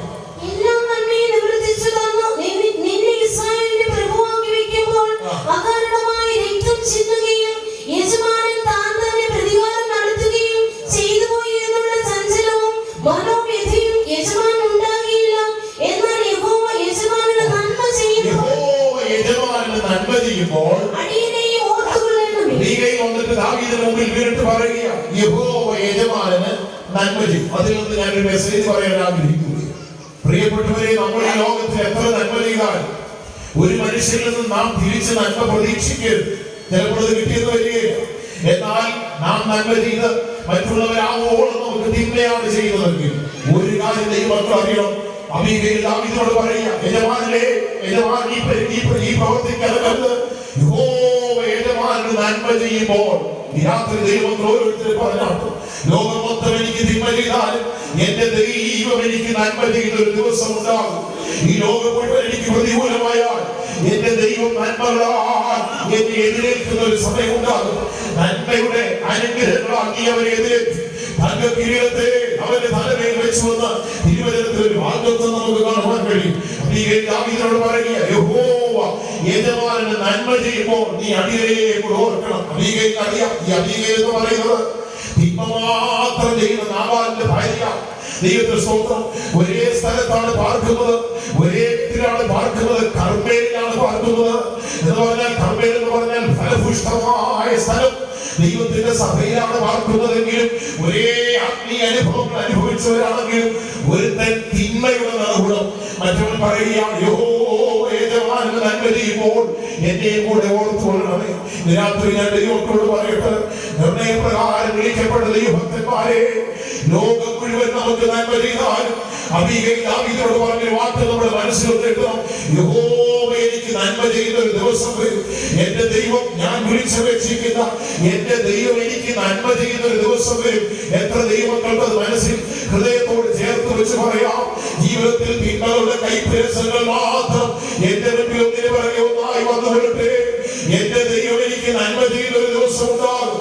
എത്ര തിന്മകൾ എന്റെ മുൻപിൽ വന്നാലും ഞാൻ പ്രകാരം വിളിക്കപ്പെട്ടവനാകിയാൽ എന്റെ ജീവിതത്തിൽ ദൈവം എനിക്ക് നന്മയാക്കുന്ന ഒരു ദിവസം എന്റെ മുൻപിൽ വരും. പറയുക, യഹോവ യജമാനന് നന്മ ചെയ്യുമ്പോൾ അടിയനെയും കൂടെ ഓർത്തുകൊള്ളണം. ഈ രാത്രി ദൈവമക്കൾ വേദനയോടെ, മനോഭാരത്തോടുകൂടെ, സങ്കടങ്ങളോടുകൂടെയോ വേദനകൾ ഹൃദയത്തിനുള്ളിൽ നിറച്ചുകൊണ്ടോ നിങ്ങൾ നന്മ ചെയ്തിട്ട് തിരിച്ചൊരു നന്മ നിങ്ങൾക്ക് കാണുവാനില്ലാതെ ദുഃഖപൂരിതമായ മനസ്സോടുകൂടെ ഈ രാത്രി ശബ്ദം കേൾക്കുന്ന പ്രിയപ്പെട്ടവരെ, മനുഷ്യർ ചെയ്യുന്ന തിന്മ കണ്ടിട്ട് നിങ്ങൾ ആരും വേദനപ്പെടരുത്. 7 വർഷങ്ങൾക്ക് മുൻപ് നമ്മുടെ മഹത്വത്തിൽ പ്രവേശിച്ച പല വിശുദ്ധന്മാർ ഒന്നിച്ചിരിക്കുന്ന ഒരു കൺവെൻഷൻ വേദി. അത് നമ്മുടെ രാജ്യ പാസ്സായിരിക്കുന്നത് പാസ്റ്റർ ടി.യു. തോമസ് അപ്പച്ചനാണ്. അദ്ദേഹം ആ മീറ്റിംഗ് നടത്തിക്കൊണ്ടിരിക്കുന്നു. പാസ്റ്റർ ജോയൽ ദാസാണ് പ്രസംഗിച്ചുകൊണ്ടിരിക്കുന്നത്. അദ്ദേഹം ഇങ്ങനെ പ്രസംഗിച്ച് മനുഷ്യർക്ക് ചെയ്യുന്ന തിന്മകളെ കുറിച്ചൊക്കെ തന്റെ പ്രസംഗത്തിൽ താൻ പറഞ്ഞുകൊണ്ടിരിക്കുന്ന സമയം പാസ്റ്റർ ടി.യു. തോമസ് അവர்கள் പുറകിൽ കസാരയിലിരിക്കുക. പ്രസംഗം നടന്നുകൊണ്ടിരിക്കുമ്പോൾ അപ്പച്ചൻ എഴുന്നേറ്റ് ഓടി, ഓടി എഴുന്നേറ്റ് മേശയിലേക്ക് വന്നിട്ട് ആ മൈക്ക് പിടിച്ചു വാങ്ങിയിട്ട് ആ മേശപ്പുറത്തിരുന്ന കപ്പ് ഇങ്ങനെ ഉയർത്തിയെടുത്ത് പിടിച്ചിട്ട് പറഞ്ഞു, മനുഷ്യർ നിങ്ങൾക്ക് ചെയ്ത തിന്മ ഒരു ഗ്ലാസ് വെള്ളം. അടുത്തൊരു വാക്ക് ഇങ്ങനെ പറഞ്ഞു, ദൈവം നിങ്ങൾക്ക് ചെയ്ത നന്മ ഒരു മഹാസമുദ്രം. പിന്നെ അവിടെ പ്രസംഗം നടക്കില്ല. ഒരാത്മനാഥി അവിടെ ഒഴുകിയിറങ്ങി പറഞ്ഞ വാക്ക് ഇങ്ങനെയാണ്, മനുഷ്യർ നിങ്ങൾക്ക് ചെയ്ത തിന്മ ഒരു ഗ്ലാസ് വെള്ളമാണെങ്കിൽ ദൈവം നിങ്ങൾക്ക് ചെയ്ത നന്മ ഒരു മഹാസമുദ്രം പോലെയാണ്. രാത്രി അത് മനസ്സിലൊന്ന് പറയാമോ? എന്റെ ജീവിതത്തിൽ എനിക്ക് അനുകൂലമായി നിൽക്കണ്ടോ, എന്നെ സഹായിക്കണ്ടോ, എന്നെ കരുതണോ? ഒരുപക്ഷെ മാതാപിതാക്കൾ, ഒരുപക്ഷെ സഹോദരങ്ങൾ, മൂത്തവർ, ഇളയവർ, നമുക്ക് വേണ്ടപ്പെട്ടവർ, നന്മ ചെയ്യേണ്ടവർ തിന്മ ചെയ്ത് നമ്മുടെ മുന്നിൽ വേദനകൾ മാത്രം തരുമ്പോൾ എന്റെ ദൈവം മഹാസമുദ്രം പോലെ നന്മ ചെയ്ത് എന്നെ നടത്തുന്നവനായി കൂടെ ഉണ്ടെന്ന് എത്ര ദൈവങ്ങൾക്ക് പറയാം. ഈ രാത്രി ദൈവസന്നിധിയിലുള്ള പല ജീവിതങ്ങളെയും സ്വർഗ്ഗം കാണുകയാണ്. ഒരു മനുഷ്യന്റെ കണ്ണുകൾക്ക് പിടികൊടുക്കാതെ, ലോകത്തിൽ ഒരു മനുഷ്യന്റെ കണ്ണുകൾക്ക് പിടികൊടുക്കാതെ, ഹൃദയത്തിന്റെ ഉള്ളിൽ മാത്രം വേദന ഒതുക്കിക്കൊണ്ട്, ഹൃദയം കൊട്ടി ഉരുകിക്കൊണ്ട് ജീവിക്കുന്ന മനുഷ്യന്റെ സഹോദര, ഈ രാത്രി നിന്നെ കാണുന്ന ഒരു ദൈവമുണ്ട്. മനുഷ്യന്റെ തിന്മകൾ അംശമാണെങ്കിൽ ദൈവം നിനക്ക് ചെയ്ത നന്മ ഒരു മഹാസമുദ്രം പോലെ നിലയ്ക്കാത്ത പ്രവാഹം പോലെ നിന്റെ ജീവിതത്തിൽ നിലനിൽക്കുകയാണ്. എന്തേ അതിന്റെ കാരണമെന്നറിയാമോ? ഈ ദൈവത്താൽ വിളിക്കപ്പെട്ടവൻ. എത്ര ദൈവങ്ങൾക്ക് ഉറപ്പുണ്ട്. ആ ഉറപ്പുള്ളവർ മാത്രം ഭയങ്കരങ്ങൾ ദൈവസന്നിധിയോട് സമർപ്പിച്ചാൽ, എന്റെ ദൈവത്താൽ ഞാൻ വിളിക്കപ്പെട്ടവനെന്ന് നിങ്ങൾ ദൈവസന്നിധിയോട് സമർപ്പിച്ചാൽ, ദൈവത്തിന്റെ വിശ്വസ്തത ഹേതുവായി അവൻ എന്നെ വിളിച്ചതാണ്. ആ വിളിയിൽ ഞാൻ ഇതുവരെ അവന്റെ നന്മയിലാണ് അറിവ് ജീവിച്ചത്. ആ നന്മയിൽ തന്നെ പ്രതിപാദിക്കുന്നു. എന്റെ കഷ്ടതയിൽ, എന്റെ ശോധനയിൽ, എന്റെ വേദനയിൽ, എന്റെ താഴ്ചയിൽ എന്നെ നടത്തിയത് എന്റെ ദൈവമാണ്. അവൻ ഇന്നുവരെ എന്നെ മുന്നോട്ട് നടത്തുന്നു. എന്റെ ദൈവമക്കൾക്ക് എത്രവർക്ക് പറയാം. ഉയർത്തിപ്പിടിച്ചതെന്ന് സമ്മതിച്ചാണ്. ഉയർത്തിപ്പിടിച്ച കാര്യങ്ങൾ നിങ്ങൾ ദൈവസന്നിധിയിൽ രണ്ട് കാര്യങ്ങളോട് സംഭവിക്കുന്നു. ഒന്ന് സ്വർഗ്ഗം സന്തോഷിക്കുക, മറ്റൊന്ന് നിന്നെ പീഡിപ്പിക്കുക, നിന്നെ വേദനിപ്പിക്കുവാൻ ആഗ്രഹിക്കുന്ന സാത്താന്റെ സിംഹാസനം നടുങ്ങുകയാണ്. സ്വർഗ്ഗത്തെ സന്തോഷിപ്പിക്കുന്നവരായിരിക്കുക.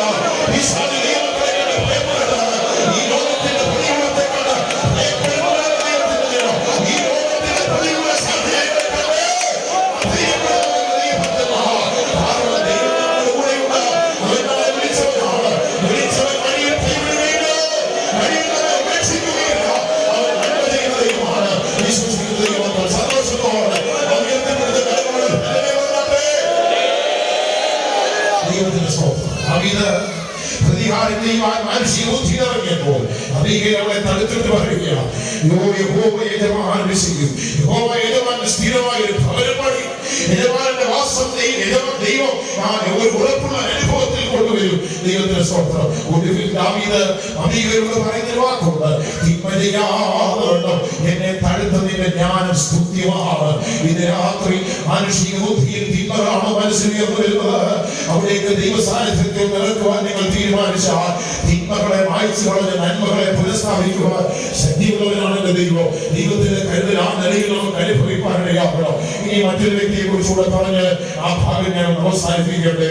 മൊർദെഖായി എന്നൊരു മനുഷ്യനെ എസ്തേറിന്റെ പുസ്തകത്തിൽ നാം വായിക്കുമ്പോൾ നമുക്ക് കാണുവാൻ കഴിയും. മൊർദെഖായി വേദപുസ്തകത്തിൽ തന്റെ ആ പേരിന്റെ അർത്ഥം നാം നോക്കിയാൽ, മൊർദെഖായി എന്ന പദത്തിന്റെ അർത്ഥം ചെറിയ മനുഷ്യനെ, സ്മോൾ മാൻ, ഒരു ചെറിയ മനുഷ്യൻ എന്നാണ് അതിന്റെ അർത്ഥം. പക്ഷേ മൊർദെഖായി ഒരു ചെറിയ മനുഷ്യനായിരുന്നില്ല. ദൈവത്തിന്റെ സ്തോത്രം. അർത്ഥം അങ്ങനെയായിരുന്നുവെങ്കിലും, പലരുടെയും കാഴ്ചയിൽ അങ്ങനെയായിരുന്നുവെങ്കിലും, രാജാവിന്റെ പടിവാതിലുകൾ ഞാനൊന്നും പകരുന്നുമില്ലാതെ ജാഗരിക്കുവാൻ പ്രാപ്തിയുള്ളവനായിരുന്നു മൊർദെഖായി. ദൈവത്തിന്റെ സ്തോത്രം. അനേക കഥാപാത്രങ്ങൾ എസ്തേറിന്റെ പുസ്തകത്തിലുണ്ട്. അതിൽ ഒരു പ്രധാനപ്പെട്ട ആളായിരുന്നു ഹാമാൻ എന്ന് പറയുന്നത്. ദൈവത്തിന്റെ സ്തോത്രം. ഹാമാൻ രാജാവിന്റെ സ്ഥാനം കയറ്റിക്കൊടുത്ത് ഉയർച്ച കൊടുത്ത് രാജ്യത്തിന്റെ അഭിവൃദ്ധിയും നന്മകളും എല്ലാം കിട്ടിയെങ്കിലും അവൻ ഒരു കാര്യത്തിൽ മാത്രം തൃപ്തനല്ല. രാജാവിന്റെ പടിവാതിൽക്കൽ മോർദെഖായിരിക്കുന്നത് കാണുന്നിടത്തോളം പുള്ളിക്ക് തൃപ്തിയില്ല. ചില അനുഭവങ്ങൾ ഈ ലോകത്തിൽ അങ്ങനെയാ പ്രിയപ്പെട്ട ദൈവമക്കളെ. ഈ ലോകത്തിന്റെ ശക്തികൾ, പിശാചിന്റെ തിന്മയുടെ ശക്തികൾ, ഈ ലോകത്തിന്റെ ഏത് അനുഭവങ്ങൾ തൃപ്തിപ്പെട്ടാലും രാജാവിന്റെ പടിവാതിൽക്കൽ അഥവാ യേശുവിന്റെ പാദത്തിൽ, ദൈവപാദത്തിൽ ഇരിക്കുന്ന ഒരു ഭക്തനെ കാണുന്നിടത്തോളം ഈ ലോകത്തിന്റെ ശക്തികൾക്ക് സന്തോഷമില്ല. ദൈവത്തിന്റെ സ്തോത്രം. മൊർദെഖായി ചെറിയ മനുഷ്യൻ, അവൻ രാജാവിന്റെ പടിവാതിൽക്കൽ ഇരിക്കുന്നു. ഹാമാൻ അത് കണ്ടിട്ട് ഒരു തൃപ്തിയുമില്ല. എപ്പോഴും അവൻ കോപം കൊണ്ട് അവൻ ഉറഞ്ഞുകൊള്ളുന്നവനായി. ദൈവത്തിന്റെ സ്തോത്രം. അവൻ എന്തെല്ലാം കാണിച്ചിട്ടും ദൈവത്തിന്റെ സ്തോത്രം യാതൊരു പ്രതികാരവും കാണിക്കാതെ ജീവിച്ച മനുഷ്യൻ മൊർദെഖായി. അവൻ അപ്പോഴും ഹാമാൻ കോപിക്കുമ്പോഴും രാജാവിന്റെ പടിവാതിൽക്കൽ, ഹാമാൻ സന്തോഷിക്കുമ്പോഴും മൊർദെഖായി രാജാവിന്റെ പടിവാതിൽക്കൽ. ഇന്ന് രാത്രി ഞാൻ ദൈവമക്കളോട് ഒരു ചോദ്യം ചോദിക്കട്ടെ. നിങ്ങൾ എന്താണ് ആഗ്രഹിക്കുന്നത്?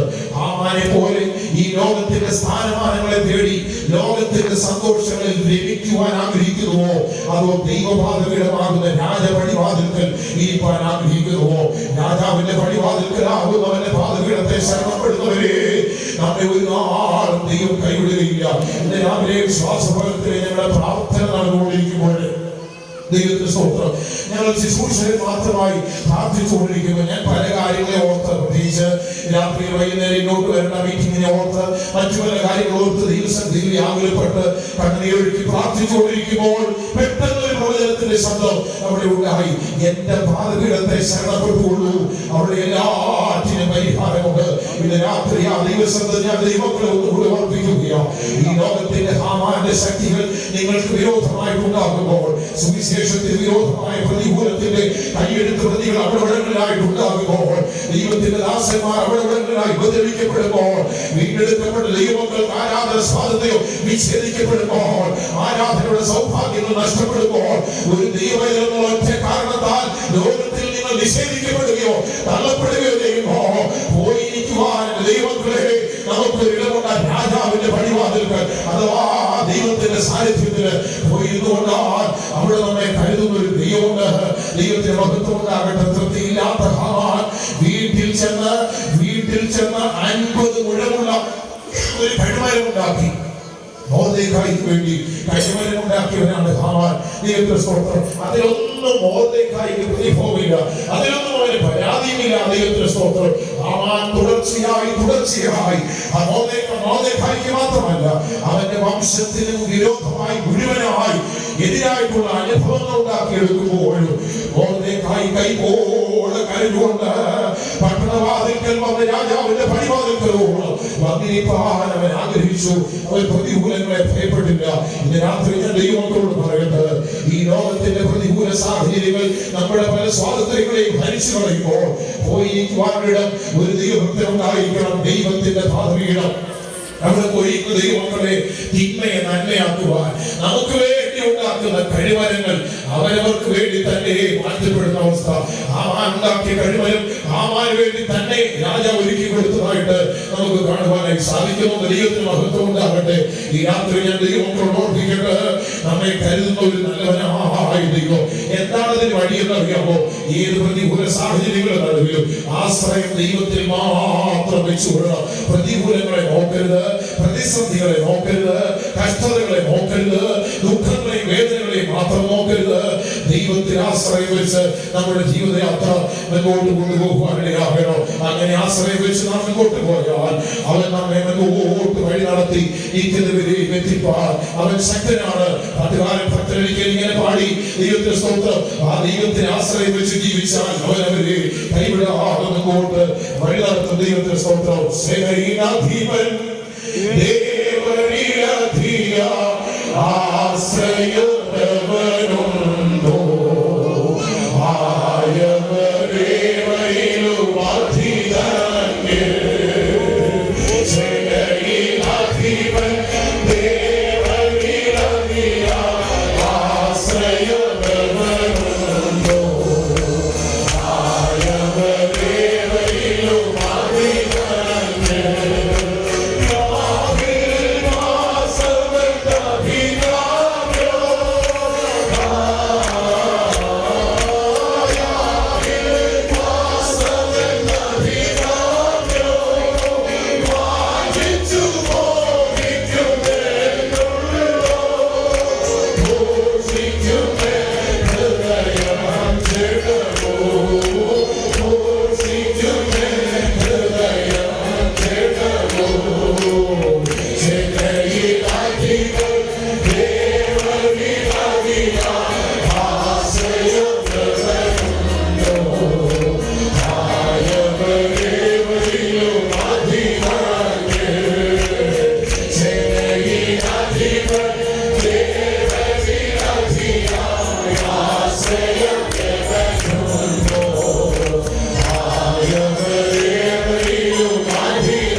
സൈന്യത്തിന്റെ അധിപനായ ദൈവത്തിന് ദൈവഭക്തന്മാർ ആശ്രയിക്കുന്നവരെ കൈവിട്ട് കളയാത്ത ദൈവം പ്രതികൂല സാഹചര്യങ്ങളിൽ തിന്മയെ നന്മയാക്കുവാൻ ശക്തിയുള്ളവനായിട്ടുണ്ട്.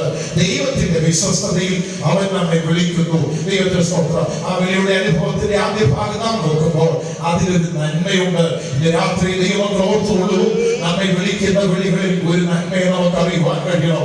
നമ്മെ വിളിക്കുന്ന വിളികളിൽ ദൈവത്തിന്റെ വിളിയുടെ ശബ്ദത്തിൽ ഒരു നന്മയുണ്ട്. പ്രിയപ്പെട്ടവരെ, ചില വർഷങ്ങൾക്ക് മുൻപ് സുവിശേഷ പ്രവർത്തി ചെയ്യുന്ന ഒരു ദൈവദാസൻ ഒരു ശനിയാഴ്ച രാത്രി പെട്ടെന്ന് തന്റെ മനസ്സിൽ തോന്നിയ ഒരു തോന്നൽ, തനിക്കുള്ളവരിൽ തന്റെ ബന്ധുക്കളിൽ ഏറ്റവും പ്രധാനപ്പെട്ട ഒരാളെ വിളിക്കണമെന്ന് തനിക്ക് തോന്നി. എന്തോ തനിക്ക് പെട്ടെന്ന് അങ്ങനെ ഒരു തോന്നലുണ്ടായി. താൻ ഫോണെടുത്ത് പിറ്റേ ദിവസത്തെ ആരാധനയുടെ ഒരുക്കത്തിന് വേണ്ടി പ്രാർത്ഥിച്ചുകൊണ്ടിരിക്കുമ്പോൾ പെട്ടെന്ന് ഫോണെടുത്ത് തനിക്കുള്ളവരെ താൻ വിളിച്ചു. ഒരാളെ വിളിച്ചു. എത്ര വിളിച്ചിട്ടും ആ ഫോണിൽ ആൻസർ ചെയ്യുന്നില്ല. ദൈവത്തിന്റെ സ്തോത്രം. എന്നാൽ താനത് ആൻസർ കിട്ടാത്തത് കൊണ്ട് തന്റെ ഉള്ളിൽ വ്യാകുലമുണ്ടായി. പിറ്റേ ദിവസത്തെ ആരാധനയുടെ സമയം രാവിലെ ആയപ്പോൾ എനിക്കടുത്ത് പരിചയമുള്ള ഏറ്റവും അടുത്ത മറ്റൊരാളെ വിളിച്ചിട്ട്, ഞാൻ ഇനിയാളെ വിളിച്ചിട്ട് എനിക്ക് ഫോൺ കിട്ടുന്നില്ല, അതുകൊണ്ട് വേഗം ഒന്ന് വിളിച്ച് അന്വേഷിച്ചിട്ട് അതിന് മറുപടി പറയാമോ എന്ന് ചോദിച്ചു. അദ്ദേഹം പെട്ടെന്ന് ഫോൺ ചെയ്ത് കാര്യങ്ങൾ അന്വേഷിച്ചു. ഇപ്പോൾ കുഴപ്പമില്ല എന്ന് പറഞ്ഞു. വീണ്ടും ഈ ദൈവദാസന വ്യക്തിയെ വിളിച്ചപ്പോൾ പെട്ടെന്ന് ആൻസർ ചെയ്തു. പറഞ്ഞു, കഴിഞ്ഞ രാത്രിയില് ഒരുപാട് പ്രാവശ്യം ഞാൻ വിളിച്ചു, കിട്ടിയില്ലല്ലോ. അപ്പോൾ അവിടുന്ന് കിട്ടിയ മറുപടി, ഒരു പോലും എന്റെ ഫോണിൽ വന്നില്ല, ഒരു പോലും എന്റെ ഫോണിലേക്ക് വന്നില്ല എന്ന് പറഞ്ഞു. ദൈവത്തിന്റെ സ്തോത്രം. താൻ ഫോൺ പരിശോധിക്കുമ്പോൾ താൻ തലേ ദിവസം വിളിച്ച ഫോൺ നമ്പർ ഒരു ചെറിയ അക്കം, ഒരു നമ്പർ മാത്രം ഒന്ന് മാറിപ്പോയി. വേറെ ആരുടെയോ ഫോണിലേക്കാണ് ആ കോള് പോയത്. പിറ്റേ ദിവസം ഉച്ചയായപ്പോൾ, അന്നത്തെ ആരാധന കഴിഞ്ഞ് ഉച്ചയായപ്പോൾ താൻ തലേ രാത്രിയിൽ ഒരുപാട് പ്രാവശ്യം വിളിച്ച ആ ഫോണിൽ നിന്ന് തിരിച്ചൊരുമ്പോൾ ആ ഫോണിലേക്ക്, തന്റെ ഫോണിലേക്ക്, ആ ദൈവദാസന്റെ ഫോണിലേക്ക് വന്നു. ദൈവത്തിന്റെ സ്തോത്രം. ആ ഫോണിലേക്ക് വന്നിട്ട് ചോദിച്ചു, കഴിഞ്ഞ രാത്രിയില് ഒരുപാട് പ്രാവശ്യം നിങ്ങളുടെ ഫോണിൽ നിന്ന് എനിക്കൊരു കോൾ വന്നു, എന്താണ് കാര്യം? അപ്പോൾ പറഞ്ഞു, ഞാൻ ഇന്നപോലെ ഒരാളെ വിളിച്ചതാണ്, നമ്പർ ഒന്ന് മാറിപ്പോയി. ദൈവത്തിന്റെ സ്തോത്രം. സോറി എന്ന് പറഞ്ഞ് ഞാൻ ഫോൺ വെക്കാൻ തുടങ്ങുമ്പോൾ അങ്ങേ തലയ്ക്കുള്ള ആള് പ്രകാരം പറഞ്ഞു, അങ്ങനെയാണ് സത്യമെങ്കിലും ഞാൻ എന്നെ ഒന്ന് പരിചയപ്പെടുത്തിക്കൊള്ളട്ടെ. ഞാൻ പരിചയപ്പെടുത്തി. കഴിഞ്ഞ രാത്രിയില് എന്റെ ഫോണിലേക്ക് നിരന്തരമായി നിങ്ങളുടെ കോൾ വരുമ്പോൾ ഞാൻ ജീവിതത്തിൽ ചില പ്രയാസങ്ങളുടെ നടുവിൽ നിരാശയ്ക്ക് അടിമപ്പെട്ട് ആത്മഹത്യ എന്ന ഒറ്റ വഴിയല്ലാതെ മറ്റൊന്നും എന്റെ മുൻപിലില്ല എന്ന് ഞാൻ കണ്ടുകൊണ്ട്, മരണത്തെ മുൻപിൽ കണ്ടുകൊണ്ട്, എന്റെ വീട്ടിൽ ആരുമില്ലാതിരിക്കുമ്പോൾ ഒരു കയറെടുത്ത് ഉത്തരത്തിൽ കെട്ടിയിട്ട് എന്റെ കഴുത്തതിൽ കുരുക്കി ഞാൻ അതിൽ തൂങ്ങുവാൻ നിൽക്കുന്ന സമയം നിരന്തരമായി കോളുകൾ ഇങ്ങനെ വന്നു. ഞാൻ അവിടെ നിൽക്കുമ്പോൾ ദൈവം ഞാൻ വിളിച്ചിട്ടുള്ള ആളല്ല, ദൈവത്തിൽ എനിക്ക് വിശ്വാസമില്ല. മരണത്തെ മുഖാമുഖം കണ്ടുകൊണ്ട് നിൽക്കുമ്പോൾ ഞാൻ അറിയാതെ പറഞ്ഞു പോയി, ദൈവമേ, ഞാനിപ്പോൾ ഈ അവസ്ഥയിൽ നിന്ന് മാറണമെങ്കിൽ, അല്ലെങ്കിൽ എനിക്ക് വീണ്ടും ഒരു ജീവിതത്തിന് ആശയുണ്ടാവുകയോ ഞാൻ ജീവിതത്തിലേക്ക് തിരികെ വരികയോ ചെയ്യണമെങ്കിൽ അതിനെനിക്ക് ഒരു സൈറ്റ് തരണമെന്ന് പറഞ്ഞ നിമിഷത്തിലാണ് ഈ കോൾ വന്നത്. ദൈവത്തിന്റെ സ്തോത്രം. ആ കോൾ വന്ന് താൻ എടുത്തു നോക്കുമ്പോൾ ഫോണിലേക്ക് നോക്കി ഓൾമൈറ്റി ഗോഡ് എന്നാണ് അതിൽ എഴുതിയിരിക്കുന്നത്. ദൈവത്തിന്റെ സ്തോത്രം. എന്താണ് സംഭവം എന്ന് ചോദിച്ചാൽ, ഈ ദൈവദാസൻ ഓൾമൈറ്റി ഗോഡ് മാറാനാഥ എന്ന് പറയുന്ന ഒരു സുവിശേഷ സംഘത്തിന്റെ ഒരു ദൈവദാസനായിരുന്നു. അദ്ദേഹമാണ് വിളിച്ചത്. ഫോണിലൊക്കെ പെട്ടെന്ന് മറ്റാരെങ്കിലും സേവ് ചെയ്തിട്ടുള്ള അതേ പേരുകൾ കാണിക്കുന്നത് കൊണ്ട് തന്റെ ഫോണിലേക്ക് പെട്ടെന്ന് വന്നത് ഓൾമൈറ്റി ഗോഡ് എന്നാണ് തന്നെയാ ആ കോളർ ഐഡിയിൽ താൻ കാണുന്നത്. താൻ കെട്ടിപ്പോയി. ദൈവം എന്നെ വിളിക്കുന്നു. താൻ ആകപ്പാടെ ഭയപ്പെട്ട് പലയാവർത്തി ഫോണുകൾ വരുന്നതുകൊണ്ട് താൻ എടുക്കാതെ ഭയപ്പെട്ട് താൻ ചെയ്യുവാൻ തുടങ്ങിയ ആത്മഹത്യാ പ്രവണതയിൽ നിന്ന് പിന്മാറി പിൽക്കാലത്ത് താൻ യേശുവിനെ രക്ഷിതാവായി സ്വീകരിച്ച് രക്ഷകനെ ജീവിതത്തിൽ ഏറ്റെടുത്ത് താൻ ആ രക്ഷകനെ ഉയർത്തുന്ന ഒരു സുവിശേഷകനായി മാറി ഇന്നും താൻ ദൈവമാർഗത്തെ ഉയർത്തുന്ന ഒരു ദൈവഭക്തനായി ജീവിക്കുന്നു. പ്രിയപ്പെട്ട ദൈവമക്കളെ, അവന്റെ വിളിയിൽ പല ഉദ്ദേശങ്ങളുണ്ട്. ഒരു മനുഷ്യൻ മറ്റൊരു മനുഷ്യനെ ഫോൺ ചെയ്ത് വിളിക്കുമ്പോൾ അവന്റെ കോളറടിയിൽ കണ്ട ദൈവനാമ നിമിത്തം അവനവന്റെ തന്റെ ജീവിതത്തെ അവസാനിപ്പിക്കുവാൻ തുടങ്ങിയ പ്രവണതയിൽ നിന്ന് അവൻ മാറി ചിന്തിച്ചെങ്കിൽ ഇന്ന് രാത്രി ആ ഓൾമൈറ്റി ഗോഡ്, സർവശക്തനായ ദൈവം അണ്ടകടാഹങ്ങളെ മുഴുവൻ ഉണ്ടാക്കിയവൻ ഉണ്ടാകട്ടെ എന്ന് പറഞ്ഞ ഒറ്റവാക്കിനാൽ ഈ ഭൂതലം മുഴുവൻ ഉണ്ടാക്കിയെടുത്തവൻ, ഭൂതലത്തിൽ ഇന്ന് നാം കാണുന്ന സകലത്തെയും തന്റെ വാക്കിനാൽ ഉളവാക്കിയെടുത്ത ആ സർവശക്തനായ ദൈവത്തിന്റെ വിളിയിൽ ഒരു നന്മയുണ്ട്. ആ നന്മയുടെ ശബ്ദത്തെ നാം കേൾക്കുവാനിടയാകണം. വീണ്ടും നാം തിരുവഴുത്തിലേക്ക് വരുമ്പോൾ യേശു മനുഷ്യനെ വിളിച്ചിട്ടുള്ള മറ്റു പല സന്ദർഭങ്ങളുണ്ട്. ഒത്തിരി വിഷയങ്ങൾ നമുക്ക് പെട്ടെന്ന് ചിന്തിക്കാം. മത്തായിയുടെ സുവിശേഷത്തിലേക്ക് നമുക്ക് ശ്രദ്ധയിൽ കൊണ്ടുവരാം. ശുദ്ധ മത്തായിയുടെ സുവിശേഷം 20-ാം അധ്യായത്തിന്റെ 24-25 വാക്യങ്ങൾ വായിച്ചത്. മത്തായി 20-24-25 വാക്യം. ശേഷം 10 പേർ അത് കേട്ടിട്ട് ആ രണ്ട് സഹോദരന്മാരോട് നീരസപ്പെട്ടു. യേശു അവരെ അടുത്ത് വിളിച്ചു. യേശുവോ അവരെ അടുക്ക വിളിച്ചു. യേശുവോ അവരെ അടുക്ക വിളിച്ചു. യേശുവിന്റെ ശിഷ്യന്മാരെ തന്നെ യേശു അവരെ വിളിച്ചു. അവരുടെ ശിഷ്യന്മാരെ യേശു വിളിക്കുന്ന ഒരു ഭാഗം എപ്പോഴാണെന്നറിയാമോ? നീരസപ്പെട്ടിരിക്കുമ്പോൾ, എന്ന് പറഞ്ഞാൽ പ്രയാസപ്പെട്ടിരിക്കുമ്പോൾ. അതിന്റെ പശ്ചാത്തലം എന്താണെന്ന് ചോദിച്ചാൽ, സബദിപുത്രന്മാരുടെ അമ്മ യേശുവിനോട് പറഞ്ഞു, ഒരുത്തൻ നിന്റെ ഇടത്ത് വിരിക്കണം, ഒരുത്തൻ നിന്റെ വലത്ത് വിരിക്കണം. മക്കൾ യാക്കോബ് യോഹന്നാൻ എന്ന് പറയുന്ന രണ്ടുപേരും യേശുവിനോട് പറയാ, യേശുവേ എന്റെ മക്കൾ വരാം, നിന്റെ ഇടത്തും എന്റെ വലത്ത് വിരിക്കണം. യേശു അതിന് മറുപടി ഒക്കെ പറഞ്ഞു കൊടുത്ത് മുന്നോട്ട് പോകുമ്പോ അവരോട് പറഞ്ഞ മറുപടി കേട്ടപ്പോൾ ശേഷമുള്ള 10 പേർക്കും നിരാശ. അവർക്ക് നീരസം. ഇന്നും ആത്മീയവളത്തിൽ ഇതൊക്കെ ഉണ്ട്, വീടുകളിലും ഉണ്ട്. വീട്ടിൽ ആരെങ്കിലും അപ്പനോ അമ്മയോ മക്കളിൽ ആരെങ്കിലും ഒരാളെ ഒന്ന് കരുതിയോ സ്നേഹിക്കുകയോ ചെയ്താൽ ഉടനെ തുടങ്ങുന്ന നീരസം. ദൈവസഭയിൽ നടത്തിപ്പുകാര് അവരുടെ സൗകര്യത്തിന് വേണ്ടി, സഭയുടെ പ്രയോജനത്തിന് വേണ്ടി വിശ്വാസികളിൽ ആരെങ്കിലും ഒരാളെ ഒന്നെടുത്ത് സഹകരിപ്പിച്ചാൽ ഈ 10 പേരുടെ കൂട്ടത്തിലാകും മറ്റുള്ള എല്ലാവരും. പെട്ടെന്നൊരു നീരസം, പെട്ടെന്നൊരു പ്രയാസം. യേശു അവരെ വിളിച്ചു. യേശു അവരെ വിളിച്ചു. എന്നിട്ട് അവരോട് പറയുക, വായിച്ചാൽ ഭാഗം. യേശു അവരെ അടുത്ത് വിളിച്ചു. യേശു അവരെ അടുത്ത് വിളിച്ചു. ജാതികളുടെ അധിപന്മാർ അവരിൽ കർത്തൃത്വം ചെയ്യുന്നുവെന്നും മഹത്തുക്കൾ അവരുടെ മേൽ അധികാരം നടത്തുന്നുവെന്നും നിങ്ങൾ അറിയുന്നു. നിങ്ങളിൽ അങ്ങനെ അരുത്. നിങ്ങൾ അങ്ങനെ അരുത്. നിങ്ങളിൽ മഹാനാകുവാൻ ഇച്ഛിക്കുന്നവൻ നിങ്ങളുടെ ശുശ്രൂഷക്കാരനാകണം. നിങ്ങളിൽ ഒന്നാമനാകുവാൻ ഇച്ഛിക്കുന്നവൻ നിങ്ങളുടെ ദാസനാകണം. പ്രധാനപ്പെട്ട 2 സ്റ്റേറ്റ്മെന്റുകൾ കർത്താവായ യേശുവോട് പറയുക. ദൈവത്തിന്റെ സ്തോത്രം.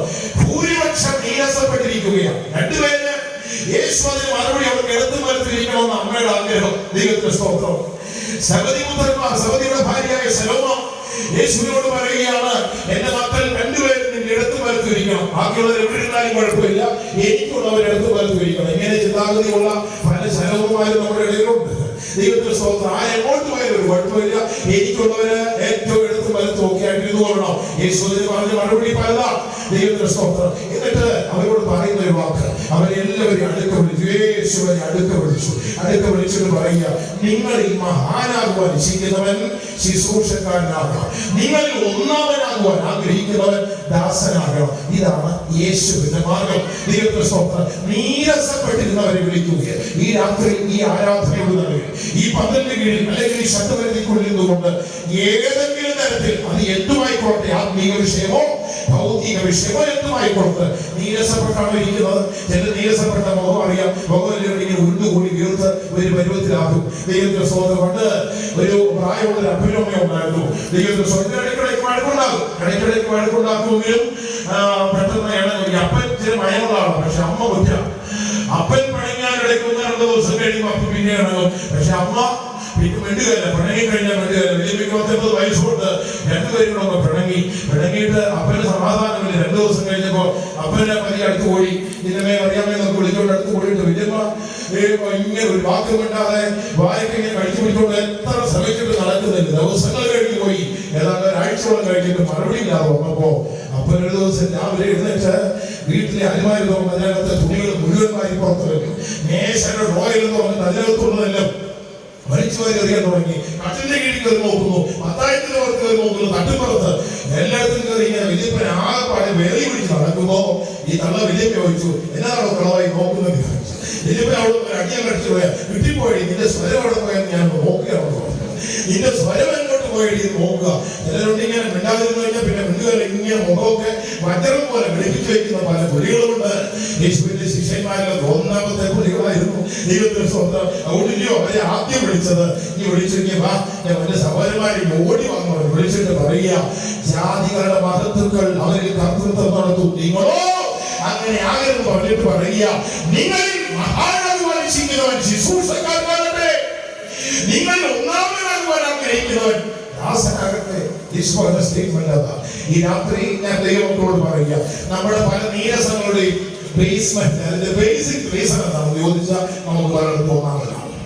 ദൈവത്തിന്റെ സ്വന്തം നമുക്ക് പലയിടത്തും മഹാനാകണം. ഇതല്ലേ പലപ്പോഴും നമ്മുടെ നീരസത്തിന്റെ കാര്യം. ഈ രാത്രി അങ്ങനെയുള്ള ഏതെങ്കിലും തരത്തിലുള്ള വിഷയങ്ങളിൽ നിങ്ങൾ ഇരിക്കുന്നെങ്കിൽ ദൈവം വിശ്വസ്തനാകൊണ്ട് ഈ രാത്രി സ്നേഹത്തോടെ വിളിക്കുക. ഇനി അടുത്തു പോവാം. ആ വെളിയുടെ ശബ്ദം കേട്ട്, കർത്താവേ എനിക്കൊരു ശുശ്രൂഷക്കാരനായാൽ മതി, എനിക്കൊരു ദാസനായാൽ മതി എന്ന് ഹൃദയപൂർവ്വം പറയാമെങ്കിൽ ഇന്ന് രാത്രി ഇവിടുന്ന് പോകുന്നതിന് പലരുടെയും നീരസങ്ങൾ മാറും, മുഖത്തിന്റെ ഭാവം മാറുമെന്ന് ഈ രാത്രി ഇവിടുന്ന് ഇറങ്ങി പോകുമ്പോ, ആരാധന കഴിഞ്ഞു പോകുമ്പോൾ നിങ്ങളുടെ മുഖഭാവമായി സന്തോഷത്തോടെ ഇറങ്ങി പോകുവാൻ കഴിയും. ദൈവത്തിന്റെ സ്വന്തം ചിലർക്ക് ചില ആരാധനകളൊക്കെ കഴിഞ്ഞ് ഇറങ്ങി പോകുന്ന സമയത്ത് വല്ലാത്ത വൈദ്യുതന്നെ ഉള്ളവരാണ് പോകുന്നത്. ആ മുഖത്തിന്റെ ഭാവവും ആ രൂപവും ആ അവസ്ഥയൊക്കെ കാണുമ്പോൾ എന്തോ കാര്യമായ തകരാറ് സംഭവിച്ചതുപോലെ വെറുതെ ഉള്ളിൽ നീരസപ്പെട്ടിരിക്കുകയായിരിക്കാം. കാരണമൊന്നുമില്ല. അതിന്റെ കാരണം എന്ന് ചോദിച്ചാൽ എനിക്ക് മഹാനാകണം, എനിക്ക് ഒന്നാമനാകണം. ആ ചിന്ത എന്നെ വിട്ടിട്ട് യേശു പറഞ്ഞ വാക്കാ, വെളിയിൽ കർത്താവ് പറഞ്ഞു കൊടുത്ത വാക്കിത, നിങ്ങളിൽ മഹാനാകുവാൻ ഇച്ഛിക്കുന്നവൻ ശുശ്രൂഷക്കാരനാകട്ടെ. ദൈവത്തിന്റെ സ്വന്തം നിങ്ങൾ ഒന്നാമനാകുവാൻ ആഗ്രഹിക്കുന്നവൻ ശുശ്രൂഷായി തീരട്ടെ. ദൈവത്തിന്റെ സ്വന്തം. ഞാൻ എന്റെ ചെറിയ പ്രായത്തിൽ ജോലിക്കാരനായിരിക്കുമ്പോ ഒരു സംഭവം ഓർക്കുന്നു. അതിനോട് ബന്ധപ്പെട്ട ഒരാളുകൾ ഇരിപ്പുണ്ട്. ദൈവത്തിന്റെ സ്വന്തം. ഇവിടെ കൊട്ടാരക്കരയിൽ സെൻട്രൽ പാസ്റ്ററായിട്ട് പാസ്റ്റർ ജോസഫ് അപ്പച്ചൻ കൊട്ടാരക്കരയിലെ അസിസ്റ്റന്റ് പാസ്റ്ററായിരിക്കുന്ന സമയം കൊട്ടറയിൽ ഒരു അധ്യാപക യുവജന ക്യാമ്പ് നടന്ന സംഭവം ഞാൻ ഓർക്കുന്നു. ദൈവത്തിന്റെ സ്തോത്രം. അവിടെ നടക്കുമ്പോൾ ഉച്ചയ്ക്ക് ആഹാരം ഒന്ന് കൊട്ടാരക്കരയിലെ അധ്യാപക യുവജന ക്യാമ്പ് എന്നൊക്കെ പറഞ്ഞാൽ കൺവെൻഷനേക്കാളും ക്യാമ്പോ 2 സെക്ഷനായിട്ട് 2 ദിവസം 10, 25, 30 ബസ്സുകൾ തന്നെ അവിടെ കൂടി വരും. അങ്ങനെ കൂടി വന്ന് ഒരു ദിവസം ഉച്ചഭക്ഷണം കഴിക്കുമ്പോൾ ഭക്ഷണം കഴിഞ്ഞ് ആളുകളെല്ലാം കൂടെ ആ കഴിച്ച ഇലയിൽ നിന്നുകൊണ്ട് ആ മുറ്റത്തൊരു തെങ്ങിന്റെ ചോട്ടിൽ, ആ മരത്തിന്റെ ചോട്ടിലേക്ക് എടുത്തങ്ങോട്ട് എറിഞ്ഞു. ദൈവത്തിന്റെ സ്തോത്രം. എറിഞ്ഞപ്പോൾ ഈ അപ്പച്ചൻ അവിടെ നിന്ന് അവിടെ ആ ഇടലെന്ന് പറയുന്നുണ്ട്. പക്ഷെ ഇലയുടെ ഒന്ന് കൂടുന്നതല്ലാതെ അളവ് കൂടുന്നതല്ലാതെ കുറയുന്നില്ല. വാരി മാറ്റാൻ പറഞ്ഞിട്ട് ആരും മാറ്റുന്നുമില്ല.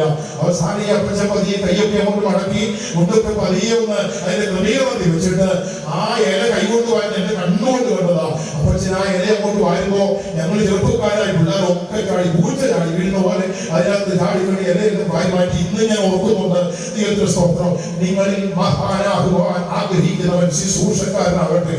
നമ്മുടെ വിശുദ്ധന്മാരും നമ്മുടെ മുന്നിൽ നിൽക്കുന്ന പല പിതാക്കന്മാരും നമ്മുടെ നടത്തിപ്പുകാരും അവരുടെ ജീവിത ആശയങ്ങളിൽ അവർ ഗുരുദാസനെ പോലെ ഒരു എളിയവരെ പോലെ എന്തും ചെയ്യുവാൻ മടിയില്ലാതെ ഒന്നാമനാകുവാൻ ഇച്ഛിക്കുന്നവൻ ദാസനാകട്ടെ എന്നും മഹാനാകുവാൻ ഇച്ഛിക്കുന്നവൻ ശുശ്രൂഷക്കാരനാകട്ടെ എന്നുമുള്ള യേശു പറഞ്ഞ വാക്കിലാണ് ഇന്ന് പല കർത്താവിന്റെ ശുശ്രൂഷക്കാരും ഇന്ന് പല ദൈവമക്കളുടെ വിശ്വാസ ജീവിതം ചെയ്യുന്നത്. എന്നെ കേൾക്കുന്ന വാത്സല്യ ദൈവമക്കളെ, ഞാൻ എന്റെ ദൈവമക്കളോട് ഓർപ്പിച്ചു കൊള്ളട്ടെ, ഏതെങ്കിലും കാരണത്താൽ നിങ്ങൾ നീരസപ്പെട്ടിരിക്കുകയാണോ? ഏതെങ്കിലും കാരണത്താൽ നിങ്ങളുടെ മുഖഭാവം മാറിയിരിക്കുകയാണോ? ഏതെങ്കിലും വിഷയങ്ങളുടെ മുമ്പിൽ നിങ്ങളുടെ മനസ്സ് വല്ലാണ്ട് വ്യാകുലപ്പെട്ടിരിക്കുകയാണോ? ഈ രണ്ട് ഭാവങ്ങൾ മാറ്റി ആ രണ്ട് ഭാവങ്ങളും എടുക്കുവാൻ തീരുമാനിച്ചാൽ മഹാനാകുവാനിച്ചിരിക്കുന്നവൻ ശുശ്രൂഷക്കാരനാകട്ടെ. ദൈവത്തിന്റെ സ്തോത്രം. യേശുഭാവ് അതിന് മറുപടിയായിട്ട് അവരോട് പറഞ്ഞു കൊടുത്ത അവരോടുള്ള ഭാഗങ്ങൾ വായിക്കുമ്പോൾ മനുഷ്യപുത്രൻ ശുശ്രൂഷ ചെയ്യുവാൻ ശുശ്രൂഷിപ്പാനല്ല, ശുശ്രൂഷ ചെയ്യുവാനല്ല, ശുശ്രൂഷിപ്പാനും അനേകർക്ക് വേണ്ടി ജീവനെ കൊടുക്കുവാനും. ആ ഭാഗം വായിച്ചോട്ടെ. മനുഷ്യപുത്രൻ ശുശ്രൂഷ ചെയ്യുവാനല്ല, ശുശ്രൂഷിപ്പാനും അനേകർക്ക് വേണ്ടി തന്റെ ജീവനെ മറുപടിയായി കൊടുപ്പാനും വന്നതുപോലെ തന്നെ എന്ന് പറഞ്ഞു. ദൈവത്തിന് മഹത്വമുണ്ടാകും. മനുഷ്യപുത്രൻ ശുശ്രൂഷ ചെയ്യുവാനല്ല, ദൈവത്തിന്റെ സ്വന്തം ശുശ്രൂഷിപ്പാനും അനേകർക്ക് വേണ്ടി ജീവനെ മറുപടി കൊടുപ്പാനും. ഇന്ന് രാത്രി ഞാൻ ദൈവമക്കളോട് ഓർപ്പിക്കട്ടെ, എന്താണ് ഇങ്ങനെ ഒരു ദൈവമക്കളുടെ കൂട്ടം ഇവിടെ ഉണ്ടായതിന്റെ പിന്നിലെ കാരണം? എന്റെ യേശു കാൽവരിയിൽ ഒരു ദാസനായതുകൊണ്ട്, എന്റെ യേശു ഒരു ശുശ്രൂഷകനായതുകൊണ്ട്, എന്റെ യേശു കർത്താവ് ഒരു ദാസനെ പോലെ ലോകത്തിൽ വന്ന അവന്റെ ജീവനെ മറുപടിയായി എനിക്ക് നിങ്ങൾക്ക് വേണ്ടി നൽകിയതുകൊണ്ടുണ്ടായ സന്തതിയാണ് യേശുവിന്റെ കാൽവരിയിൽ ഒഴുക്കപ്പെട്ട രക്തത്തിന്റെ ഫലമാണ് ഞാനെന്ന് ഹൃദയത്തിൽ അറിവുള്ള ഉറപ്പുള്ള ദൈവമൊക്കെ ചേർന്ന്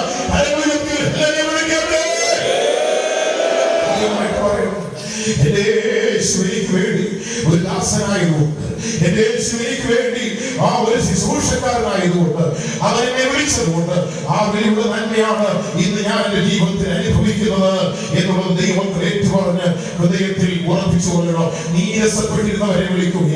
ഈ രാത്രി കുടുംബത്തിലെ പ്രശ്നങ്ങൾ കാരണമോ, നിങ്ങളുടെ സാമൂഹിക ജീവിതത്തിലെ പ്രതിസന്ധികൾ കാരണമോ, നിങ്ങളുടെ ഉപജീവന മാർഗ മേഖലകളുടെ പ്രതികൂല സാഹചര്യങ്ങൾ നിമിത്തമോ, നിങ്ങളുടെ ആത്മീയ ജീവിതത്തിന്റെ പ്രതികൂല അന്തരീക്ഷങ്ങൾ നിമിത്തമോ, നീരസത്തോടെ വ്യാകുലത്തോടെ വേദന നിറഞ്ഞ അവസ്ഥയിൽ രാത്രി ആരെങ്കിലും ദൈവസന്നിധിയിൽ ഇരിക്കുന്നുവെങ്കിൽ യേശു നിങ്ങളെ വിളിക്കുകയാണ്. ഒന്നാട്ടെ അധ്വാനിച്ചിരിക്കുന്നവൻ ശുശ്രൂഷക്കാരനെ പോലെ, ഒന്നാമൻ അധ്വാനിച്ചിരിക്കുന്നവൻ ഒരു ദാസനെ പോലും ആകുവാൻ തീരുമാനിച്ചാൽ ഈ രാത്രി നമ്മുടെ ജീവിതത്തിന് നിരാശകൾക്ക് മാറ്റമുണ്ടാകും. ഇനി മറ്റൊരു അവസ്ഥയിലേക്ക് നമുക്ക് നമ്മുടെ ശ്രദ്ധയെ കൊണ്ടുപോകാം. മർക്കോസിന്റെ സുവിശേഷം 10-ാം അധ്യായം എടുത്താൽ മർക്കോസിന്റെ സുവിശേഷം 10-ാം അധ്യായത്തിന്റെ 49-ാമത്തെ വാക്യം വേഗം ഒന്ന് വായിച്ചു നോക്കാം. മർക്കോസ് 10-ാം അധ്യായത്തിന്റെ 49-ാമത്തെ വാക്യം. അപ്പോൾ യേശു നിന്നു അവനെ വിളിപ്പീൻ എന്ന് പറഞ്ഞു. ധൈര്യപ്പെടുക, എഴുന്നേൽക്ക, നിന്നെ വിളിക്കുന്നു എന്ന് അവൻ പറഞ്ഞു. കുരുടനെ വിളിച്ചു. ദൈവത്തിന് മഹത്വമുണ്ടാകട്ടെ. കുരുടനെ വിളിച്ചൊരു ഭാഗം നമുക്കറിയാം. മിക്കപ്പോഴും പല പ്രഭാഷണങ്ങളിൽ ഈ ഭാഗമൊക്കെ നമ്മൾ കേട്ടിട്ടുള്ളതാണ്. ധൈര്യപ്പെടുക, എഴുന്നേൽക്കാം, നിന്നെ വിളിക്കുന്നു എന്ന് പറഞ്ഞ് അവനെ വിളിച്ചു. എവിടെയാണെന്ന് അറിയാമോ ഈ വിളിയുടെ ശബ്ദം ഒഴുകിയത്? ശാസനകളുടെ നടുവിൽ, കുറ്റപ്പെടുത്തലുകളുടെ നടുവിൽ. അവന്റെ മുൻപിൽ അവനെ ശാസിച്ചമർത്തിയത് തൊട്ടുമുമ്പത്തെ വാക്യത്തിലുണ്ട്. അവർ അവനെ വഴക്ക് പറഞ്ഞു, ശകാരിച്ചു, ശാസിച്ചു, വെള്ളിപ്പോയെന്ന് പറഞ്ഞ് ശാസിച്ചവനെ അമർത്തുന്നതിന്റെ നടുവിൽ ഒരു വിളിയുടെ ശബ്ദം കേൾക്കുക. അവൻ ആ ശാസനയെ കേട്ട് കൂട്ടാക്കിയില്ല. അവനെ അവന്റെ ജീവിതത്തിൽ അവനുണ്ടായ പ്രതികൂലങ്ങൾ നോക്കാതെ യേശുവാണ് കടന്നു പോകുന്നറിഞ്ഞ് അവൻ വീണ്ടും വീണ്ടും ആർത്തിയോടെ അവൻ വിളിക്കുമ്പോൾ യേശു അവിടെ നിന്നു. യേശു അവിടെ നിന്നു. ഇന്ന് രാത്രി നമ്മെ വിളിക്കുവാൻ നമ്മുടെ മധ്യേ ഈ ആരാധനയുടെ നടുവിൽ നമ്മുടെ യേശു നിലകൊള്ളുകയാണ്.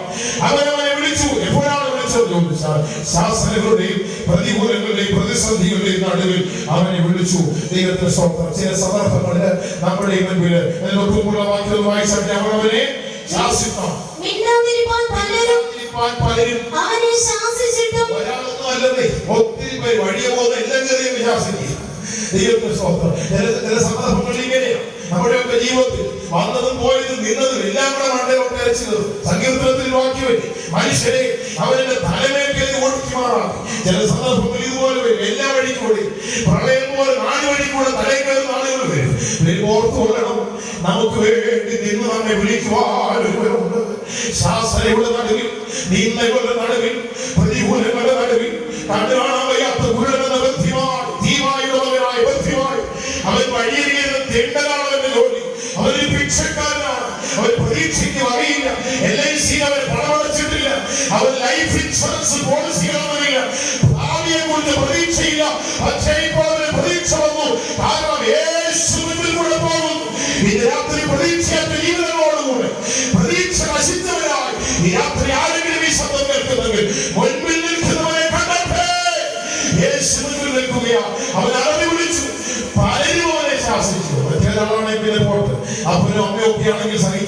കർത്താവിന്റെ വേലക്കാരൊക്കെയാണ് സഹിക്കുക. പിന്നെ വഴിയെ പോയത് നിന്നത് എടുത്തതും എല്ലാവരും കൂടെ ശാസിക്കുകയാണ്. ദൈവത്തിന്റെ സ്തോത്രം. പലരും അവനെ ശാസിച്ചു, ആവർത്തി മിണ്ടരുതെന്ന് പറയുമ്പോഴും അവൻ യേശുവാണെന്ന് അറിഞ്ഞപ്പോ മിണ്ടാതിരിക്കാൻ പറ്റുകയില്ല. എന്താ ദൈവങ്ങൾ പലപ്പോഴും ദൈവസന്നിധിയിൽ സ്തുതിക്കണമെന്നറിയോ? എത്ര നിശബ്ദമായി ദൈവത്തെ സ്തുതിക്കണമെന്ന് പറഞ്ഞാൽ ചില പ്രായമുള്ള അപ്പന്മാരുണ്ട്. ദൈവത്തിന് സ്തോത്രം. പിന്നെ അതൊക്കെ പോയി സ്റ്റൈലായിട്ട് മാറിയ എനിക്കൊരു പഴയ അപ്പച്ചനെ അറിയാം. അപ്പച്ചന്റെ ആരാധനയില് കൈയടിക്കുന്ന അടിങ്ങനെ വീശി കായങ്ങളും വെച്ചുകൊണ്ട് വാഴ വീശു പോലെയാ അപ്പന്റെ വീശ്. ഈ അടിക്കടലാണ് നമ്മൾ ചെന്ന് നമ്മൾ ചപ്പാത്തി പോലെ പരന്നു പോകും. അതുപോലെ അപ്പന്റെ അടി അങ്ങ് അടിച്ച ആത്മാവിലെന്ന് നൃത്തം ചെയ്ത് സന്തോഷിക്കും. ദൈവത്തിന് സ്തോത്രം. പിന്നെ എല്ലാം ഒരടി ഒരു പിടിയുമാണ്. ദൈവത്തിന് സ്തോത്രം. ഇപ്പോഴത്തെ ആരാധനയിലാണ് മുമ്പോട്ട് അടി ഒരു പിടി പുറകോട്ട് ഇങ്ങനെയൊക്കെ ഇന്നത്തെ ആരാധന സ്റ്റൈലായിട്ട് മാറിക്കൊണ്ടിരിക്കുന്ന കാലമാണ്. എന്നാൽ പഴയകാലത്ത് നമ്മുടെ പിതാക്കന്മാർ അപ്പന്മാരൊക്കെ അമ്മമാരൊക്കെ ഒരു മടിയും കൂടാതെ ലജ്ജ കൂടാതെ ദൈവത്തെ ആരാധിച്ചതിന്റെ പിന്നിലുള്ള രഹസ്യം എന്ന് ചോദിച്ചാൽ യേശു മുമ്പിൽ നിൽക്കുമ്പോൾ ആവശ്യക്കാർക്ക് മിണ്ടാതിരിക്കാൻ പറ്റുകയെന്ന്. ദൈവത്തിന്റെ സ്തോത്രം. എല്ലാം കിട്ടിയവൻ എല്ലാം കിട്ടിയെന്ന് പറഞ്ഞ് അടങ്ങിയിരിക്കും. പക്ഷേ കണ്ണില്ലാത്തവൻ യേശു മുമ്പിൽ പോകുമ്പോൾ കണ്ണുതുറക്കാൻ പ്രാപ്തിയുള്ളവരെ കണ്ടാൽ അവൻ ആരോടും. ദൈവത്തിന്റെ സ്തോത്രം. ദൈവത്തിന്റെ ആരാധനയിൽ ശബ്ദം കൂടുന്നതിന്റെ പിന്നെ രഹസ്യം എന്താണെന്ന് ചോദിച്ചാൽ എന്നെ കരുതുവാൻ കഴിവുള്ളവൻ, എന്നെ പുലർത്തുവാൻ കഴിവുള്ളവൻ, എന്നെ സഹായിക്കാൻ കഴിവുള്ള ഒരുവൻ നിലവിലുണ്ടെന്ന് അറിഞ്ഞാൽ അവൻ ദൈവത്തെ വാവിട്ട് നിലവിളിച്ച് ദൈവത്തെ ആരാധിക്കാനിടയായി തീരും. ദൈവത്തിന്റെ സ്തോത്ര. വർഷങ്ങൾക്ക് മുൻപ് സ്കോട്ട്ലൻഡിൽ നടന്ന ഒരു സംഭവം. ദൈവത്തിന്റെ സ്തോത്രം. മിസ്സസ് ഹിൽ എന്ന് പറഞ്ഞ ഒരു ലേഡി, അവൾക്ക് ഒരു മകളുണ്ടായിരുന്നു. ആൻഡി എന്നാണ് അവളുടെ പേര്. ദൈവത്തിന്റെ സ്തോത്രം. ആ മകളും അമ്മയും ഭർത്താവ് തീരാ രോഗി. എല്ലാ ദിവസവും മരുന്നും വൈദ്യന്മാരും ആശ്രയിച്ച് അവൾക്ക് തയ്യലാണ് ജോലി.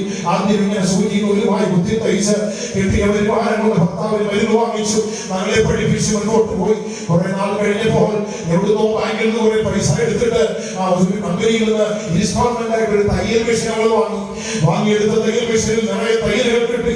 അവൾ അതിന്റെ ഉപജീവനമാർഗം എടുത്ത് ആ കുഞ്ഞിനെ പഠിപ്പിച്ചു. ഭർത്താവിനെ നോക്കി കുടുംബം പുലർത്തി വരുമ്പോൾ വിന്റർ സീസണായി, തണുപ്പ് കാലം. ദൈവത്തിന്റെ സ്തോത്രം. ജോലി ഇല്ലാതായി, വീട്ടിൽ പണി ലഭ്യമാകുന്ന ഒരു അനുഭവങ്ങളും ഇല്ലാതായി. ദൈവത്തിന്റെ സ്തോത്രം. തയ്യൽ മെഷീന്റെ കമ്പനി ഏതാണ്ട് $90 അവൾക്ക് തിരിച്ചടയ്ക്കുന്ന സമയമായില്ല. മറ്റ ഡോളർ പോലും കയ്യിലില്ല. ദൈവത്തിന്റെ സ്തോത്രം. അങ്ങനെയുള്ള വ്യാപനപ്പെട്ടിരിക്കുന്ന സമയം. മാസങ്ങളായി ഒരു ദിവസം ആ കമ്പനിയിൽ അറിയിപ്പ് കിട്ടി, നിങ്ങൾ പണം അടച്ചില്ല എങ്കിൽ ഞങ്ങൾ മെഷീൻ എടുത്തുകൊണ്ട് പോകും. ആ ഭക്തിയായ സാധു സഹോദരി മകളുമായി വീടിനകത്തെ പോയി മുറിയടച്ചിരുന്ന് പ്രാർത്ഥിക്കും. കരുതുന്ന ഒരു ദൈവത്തെ കണ്ടുകൊണ്ട് അവൾ പ്രാർത്ഥിച്ചു. ദൈവത്തിന്റെ സ്തോത്രം. ഒരു ദിവസം വീടിന്റെ വാതിൽക്കൽ മുട്ടൽ കേട്ടു. ആ മകൾ ഓടി അകത്തേക്ക് പോയി അമ്മയോട് പറഞ്ഞു, അമ്മേ കമ്പനിയിൽ ആള് വന്ന് നമ്മുടെ ജീവിതമാർഗം കൊണ്ടുപോകുക. അവൾ പുറത്തേക്ക് ഇറങ്ങി വരുമ്പോൾ കമ്പനിക്കാർ അവൾക്ക് വാണിംഗ് കൊടുക്കുവാൻ നിൽക്കുന്നു. ആ മെഷീൻ എടുത്തുകൊണ്ട് വന്ന് നിൽക്കുമ്പോ ഉടനെ അതിനൊപ്പം അടുത്ത വീട്ടിൽ തൊട്ടടുത്ത വീട്ടിൽ ഒരു മനുഷ്യൻ കുഞ്ഞുമായിട്ട് വീട്ടിലേക്ക് ഓടി വന്നിട്ട് പറഞ്ഞു, എന്റെ അമ്മ പെട്ടെന്ന് ഹോസ്പിറ്റലിലായി, ഈ കുഞ്ഞിനെ ഒരു ദിവസം ഒന്ന് നോക്കണം, ഒരു ദിവസം ഒരു വഴക്കില്ലാത്ത കുഞ്ഞ ഒന്ന് നോക്കണമേ എന്ന് പറഞ്ഞു. അവൾ പറഞ്ഞു നോക്കാമെന്ന് പറഞ്ഞു. കുഞ്ഞിനെ കൈമാറി പോക്കറ്റിൽ കയ്യിൽ ഒരു $100 എടുത്ത് അവളുടെ കയ്യിലേക്ക് കൊടുത്തു. അവൾ ആ ഡോളർ വാങ്ങി കരഞ്ഞുകൊണ്ട് മുറിക്കകത്തേക്ക് പോയി. $100 എന്ന് പറയുന്നത് വലിയൊരു കാര്യമല്ലായിരിക്കാം, പക്ഷേ $90 ആവശ്യമായി. അത് നിമിത്തം ഉപജീവനമാർഗം ഉടക്കുന്ന ഒരു സ്ത്രീയെ സംബന്ധിച്ചിടത്തോളം, ആ കുടുംബത്തെ സംബന്ധിച്ചിടത്തോളം ആ സമയത്ത് കിട്ടിയ $100 അവൾക്ക് വലിയ കാര്യമായിരുന്നു. അവൾ കയ്യിൽ കിട്ടിയ $100 എടുത്ത് ഉയർത്തിപ്പിടിച്ച കരങ്ങളോടെ ദൈവത്തെ സ്തുതിച്ചു. $90 കമ്പനിക്ക് കൊടുത്തു, കടം വീട്ടി അവളുടെ ഉപജീവന മാർഗത്തോട്. രാത്രി ഞാൻ ദൈവത്തോട് പറയട്ടെ, നിങ്ങളെ കരുതുന്ന ഒരു ദൈവമുണ്ട്.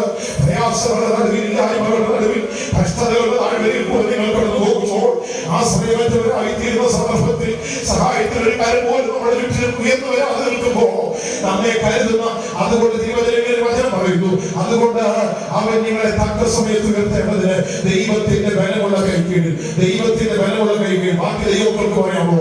അതുകൊണ്ട് അവൻ തക്ക സമയത്ത് നിങ്ങളെ ഉയർത്തേണ്ടതിന് ദൈവത്തിന്റെ ബലമുള്ള കൈകീഴിൽ രാത്രി താണിരിക്കാൻ മനസ്സുണ്ട്. ആ കരങ്ങൾ നിങ്ങളൊന്ന് താഴെ കൊടുത്താൽ മതി.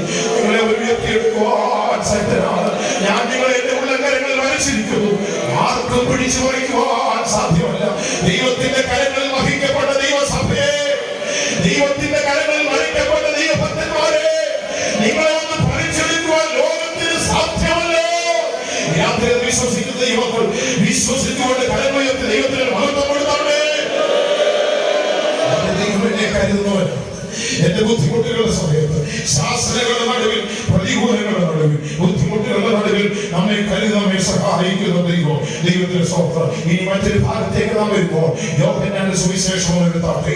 യോഹന്നാന്റെ സുവിശേഷം 11-ാം അധ്യായത്തിന്റെ 28-ാം വാക്യത്തിലേക്ക് നമ്മുടെ ശ്രദ്ധ കൊണ്ടുപോകാം. യോഹന്നാന്റെ സുവിശേഷം 11-ാം അധ്യായം 28-ാമത്തെ വാക്യം. തന്റെ സഹോദരിയായ മറിയയെ സഹായമായി വിളിച്ചു, ഗുരു വന്നിട്ടുണ്ട്, നിന്നെ വിളിക്കുന്നു എന്ന് പറഞ്ഞു. ദൈവത്തിന്റെ സ്തോത്രം. നമുക്കറിയാം ആ പശ്ചാത്തലം, നമുക്ക് എല്ലാവർക്കും അറിയാം. ദൈവത്തിന്റെ ബഥാനിയിലെ ലാസർ സഹോദരൻ, 2 സഹോദരിമാർ. സഹോദരൻ മരിച്ചു, രാജ്യം വെച്ച് കലറക്കൊണ്ടിരിക്കുക. യേശുവിലേക്ക് വരുമ്പോൾ മാർത്ത ഓടിച്ചു. മറിയ വീടിനകത്ത് കരഞ്ഞുകൊണ്ടിരിക്കും. മാർത്ത സ്വകാര്യമായി മറിയുടെ അടുക്കൽ വന്നിട്ട് പറയുന്നില്ല, ഗുരു വന്നു, നിന്നെ വിളിക്കുന്നു. ഇത് രാത്രി നിന്നെ വിളിക്കുന്ന ശബ്ദം കേട്ടിട്ട് വിളിച്ചു പോവാം. സഹോദര, നഷ്ടദുഃഖ ഭാരമാണോ നിന്റെ ജീവിതത്തിൽ? നിന്റെ ജീവിതത്തിൽ നിനക്ക് നഷ്ടപ്പെട്ടു പോയ പലതിനും ഓർത്ത് ദുഃഖഭാരത്താൽ നീ തലകുനിഞ്ഞിരിക്കുന്നവരാണോ? ഈ രാത്രി നിന്നെ വിളിക്കുന്ന ഒരു ഗുരു, ഒരു റബി ഈ രാത്രി നമ്മുടെ നാട്ടിലുണ്ട്. നിന്റെ അവസ്ഥകളെ നന്നായിട്ട് അറിയാം. യേശു അവളെ വിളിച്ചു. അവൾ യേശുവിന്റെ അടുക്കൽ വന്നു. താഴോട്ടുള്ള ഭാഗം വായിക്കുമ്പോ എനിക്കറിയാമോ, ദൈവത്തിനായ ക്രിസ്തു മനുഷ്യവർഗത്തിന്റെ പാപപരിഹാരത്തിൽ ഇറങ്ങി വന്നവൻ. യേശു ഉള്ളം കൊണ്ട് കലങ്ങിയവർ. യേശു ഉള്ളം കൊണ്ട് കലങ്ങി. രാത്രി ഹൃദയവേദനയോടുകൂടി ഇരിക്കുന്ന സഹോദരി, നിനക്ക് വേണ്ടി കലങ്ങുന്നവനായ യേശു, നിനക്ക് വേണ്ടി ഉള്ളം നോളുന്നവനായ യേശു. എന്റെ അടുത്ത വാക്യത്തിൽ വായിച്ചു പറയുന്നു, യേശു കണ്ണുനീര് വാർത്തു. യേശുവിന്റെ ഉള്ളത്തിൽ വേദന ഉണ്ടായോ? നിന്നെ കുറിച്ച് ഒരു വേദന തോന്നിയ, നിന്നെ കുറിച്ച് കരുതൽ തോന്നിയ, നിന്റെ നഷ്ടം നിനക്ക് വീണ്ടെടുക്കാം. ഈ രാത്രി എത്ര പേരെ വിശ്വസിക്കുന്നു? എനിക്ക് നഷ്ടമായ ആത്മീയ അനുഭവം, എനിക്ക് നഷ്ടമായി പോയ ഭൗമിക നിലവാരങ്ങൾ വീണ്ടെടുക്കുവാൻ എന്റെ യേശു എന്നോടൊന്ന് മനസ്സറിഞ്ഞാൽ മതി. അത്രയും മതി പ്രിയപ്പെട്ടവരെ. അതിനപ്പുറത്തൊന്നും വേണ്ട. വീണ്ടെടുക്കാവുന്നതിനെ മുഴുവൻ വീണ്ടെടുത്ത് തരുവാൻ കഴിവുള്ള ദൈവം ഈ രാത്രി അവൻ നമ്മെ വിളിക്കുകയാണ്. ഈ രാത്രി അവൻ നമ്മെ വിളിക്കുകയാണ് സ്നേഹത്തോടെ. നമുക്ക് കാണുവാൻ കഴിയുന്ന നിലവാരത്തിന് അവൻ നമ്മുടെ അടുക്കൽ വന്ന് നമ്മെ വിളിക്കുന്നു. ആ വിളിയുടെ ശബ്ദം കേൾക്കാതെ ഇന്ന് രാത്രി മടങ്ങിപ്പോകരുത്. ഈ രാത്രി മടങ്ങിപ്പോകരുത്. ആ ബ്രിട്ടനിൽ 7 വർഷങ്ങൾക്ക് മുൻപ് തണുപ്പുള്ള ഒരു പ്രഭാതം, ഒരു കമ്പനിയുടെ പുറത്തേക്ക് ആ കമ്പനിയുടെ ജോലിക്കാരൻ വെളുപ്പിനെ പ്രഭാതത്തിൽ എഴുന്നേറ്റ് വന്നപ്പോൾ 2-3 സെന്റർ ബ്ലാങ്കറ്റും ഒക്കെ പുറത്തോട് പുറത്തോടാണ്. അതുപോലെ മഞ്ഞു വീഴ്ചയുള്ള ഘോരമായ തണുപ്പ്. സെന്ററിലേക്ക് പുറത്തേക്ക് വന്ന മനുഷ്യൻ നോക്കുമ്പോൾ ആ കമ്പനിയുടെ ഗേറ്റിന് മുമ്പിൽ അന്നത്തെ ദിനപത്രം പത്രം വയ്ക്കുന്ന ഒരു ചെറുബാലൻ, ഇതിൽ പറഞ്ഞ വസ്ത്രങ്ങൾ വിക്കറും ഒരു വെങ്ങിനെയൊക്കെ ഇട്ട് ഒരു സാധുവായ ബാലൻ. അവന് നഗ്നത മറയ്ക്കുവാനുള്ള വസ്ത്രം പോലും നല്ല രീതിയിലില്ല. പിന്നെ അവൻ എവിടുന്ന് സെന്ററും ബ്ലാങ്കറ്റും ഒക്കെ പുതയ്ക്കും. അപ്പോ ഈ കമ്പനിയിൽ ഇറങ്ങി വന്ന മനുഷ്യൻ ആ കുഞ്ഞിന്റെ അവസ്ഥ കണ്ടിട്ട് പത്രം വാങ്ങിയതിന്റെ കാശ് കൊടുത്തിട്ട് അവർ കുറച്ച് പൈസ എടുത്തു കൊടുത്ത് പറഞ്ഞു, നിന്റെ നിന്റെ ജീവിതത്തിൽ നിന്റെ ശരീരത്തെ സംരക്ഷിക്കുവാൻ പര്യാപ്തമായ വസ്ത്രം വാങ്ങിക്കോളാം. കൊച്ചു ഒരു മറുപടി വേണ്ട സാർ, ഈ തണുപ്പ് മാറും. സൂര്യൻ ഉദിച്ചു. ചില മണിക്കൂറുകൾ മിനിറ്റുകൾ കഴിഞ്ഞാൽ സൂര്യൻ ഉദിച്ചു. ഈ തണുപ്പിൽ മാറ്റം വരും. രാത്രി ഞാൻ ദൈവങ്ങളോട് പറയട്ടെ, ജീവിതത്തിലേറെ ബുദ്ധിമുട്ടുള്ള സാഹചര്യങ്ങൾ നമ്മെ കാമേടെ പോലെ ഹൃദയഭക്തൻ പറഞ്ഞോളണം, ഈ സൂര്യൻ എനിക്ക് വേണ്ടി ഉദിച്ചു വരാൻ പോവുകയാണ്. ഈ സൂര്യൻ എനിക്ക് വേണ്ടി ഉദിച്ചു വരും. ലോകത്തിന്റെ തണുപ്പുകൾ എന്നെ തളർത്തുന്ന അവസ്ഥകൾ, എന്നെ ഒരുക്കി കളയും, എന്നെ തളർത്തി കളയുന്ന അവസ്ഥകൾക്ക് മാറ്റം വരുത്തുവാൻ ഈ സൂര്യൻ എനിക്ക് വേണ്ടി ഉദിക്കും എന്നുള്ള ബോധ്യത്തോടുകൂടെ നമുക്ക് നമ്മുടെ ജീവിതയാത്ര തുടരാം.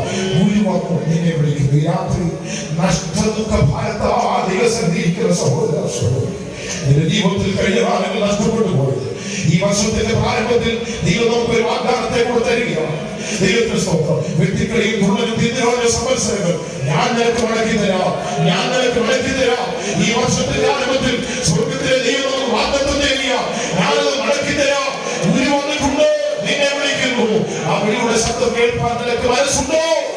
ഈ രാത്രി അവൻ നിന്നെ സ്നേഹത്തോടെ വിളിക്കുകയാണ്. വീണ്ടും നാം തിരുവഴുത്തുകളിലേക്ക് വരുമ്പോൾ ലൂക്കോസിന്റെ സുവിശേഷം 5-ാം അധ്യായത്തിന്റെ 32-ാം വാക്യം പെട്ടെന്ന് വായിച്ചത്. ലൂക്കോസ് 5:32 വാക്യം. ഞാൻ നീതിമാന്മാരെയല്ല പാപികളെ അത്രേ മാനസാന്തരത്തിന് വിളിപ്പാൻ വന്നിരിക്കുന്നു.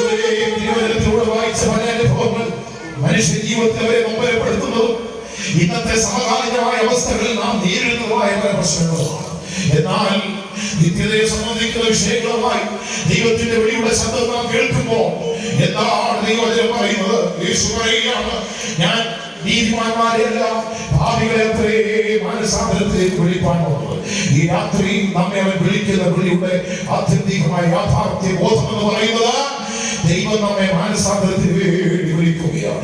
ഏതെങ്കിലും തരത്തിൽ പാപബോധമുള്ളവരായി പാപത്തിന്റെ ഭാണ്ഡം ചുമന്ന് മുൻപോട്ടുള്ള ജീവിതയാത്രയിൽ കുഴഞ്ഞവരായി ചീഞ്ഞവരായി ചിതറിയവരായി ജീവിതയാത്ര ലക്ഷ്യം ഒരുപക്ഷെ നഷ്ടപ്പെട്ടു പോകുമോ എന്നുള്ള ആകുലതകൾ നിങ്ങളെ അലട്ടുന്നെങ്കിൽ ഈ രാത്രി ദൈവമക്കൾ പറയണം, എന്നെ വിളിക്കുന്ന വിളിയുടെ ശബ്ദം ഞാൻ മാനസാന്തരപ്പെടുവാൻ വേണ്ടിയാണ്. ദൈവത്തിന്റെ സ്തോത്രം. മാനസാന്തരപ്പെടുവാൻ വേണ്ടി വിളിക്കുന്നു. എന്താണ് മാനസാന്തരം എന്ന് പറയുന്നത്? മാനസാന്തരം എന്ന് പറഞ്ഞാൽ ബൈബിളിന്റെ ആദ്യത്തെ താഴെ നമ്മൾ എഴുതി വെക്കുന്ന ഡേറ്റ് അല്ല. മാനസാന്തരപ്പെട്ടതാണോ എന്ന് ചോദിക്കും. വിവാഹത്തിന്റെ എൻഗേജ്മെന്റുകളൊക്കെ നടക്കുമ്പോ എന്തെങ്കിലും പഴയകാലത്തെ രീതിയാ പെൺകുട്ടിയും ചെറുക്കലൊക്കെ വിളിക്കുമ്പോൾ ചോദിക്കും, ആർക്കെങ്കിലും എന്തെങ്കിലും ചോദിക്കണോ? ഇപ്പൊ പിന്നെ ആരും ചോദിക്കാറില്ല. പഴയകാലത്ത് വലിയമാരൊക്കെ എന്തെങ്കിലും ചോദിക്കും, പക്ഷേ നീ സ്നാനപ്പെട്ടതാണോ, നീ മാനസാന്തരമാക്കും. ഒറ്റയൊന്നും വിളിയൊക്കെ കേൾക്കുമ്പോഴേ ഒറ്റ അവിടെ ആടിപ്പോകും. ദൈവത്തിൽ പഴയ അപ്പന്മാരില്ലേ, പ്രായമുള്ള ഇത്തവണ അപ്പന്മാരെല്ലാം ചോദിക്കും, ദൈവത്തിൽ നീ മാനസാന്തരപ്പെട്ടതാണോ? ദൈവത്തിന്റെ സ്തോത്രം. അതൊക്കെയായിരുന്നു പഴയകാലത്തെ ചോദ്യം. ദൈവത്തിന്റെ സ്തോത്രം. ഇപ്പോ ചുറ്റുപാടൊക്കെ ഉണ്ടോ? ഇപ്പോഴത്തെ ചോദ്യം. ചുറ്റി കിടക്കുന്ന പാട് എത്രത്തോളം ഉണ്ട്? അതൊക്കെ ഇപ്പോഴത്തെ ചോദ്യം. പഴയകാലത്തെ ചോദ്യമൊക്കെ ആത്മീയമായ നിലവാരത്തിലുള്ളതാണ്. ദൈവത്തിന്റെ സ്തോത്രം. മാനസാന്തരത്തിന് വേണ്ടി വിളിക്കുന്നു. എന്താ മാനസാന്തരം? ഒറ്റ വാക്കിൽ അത് തീരുന്നതല്ല.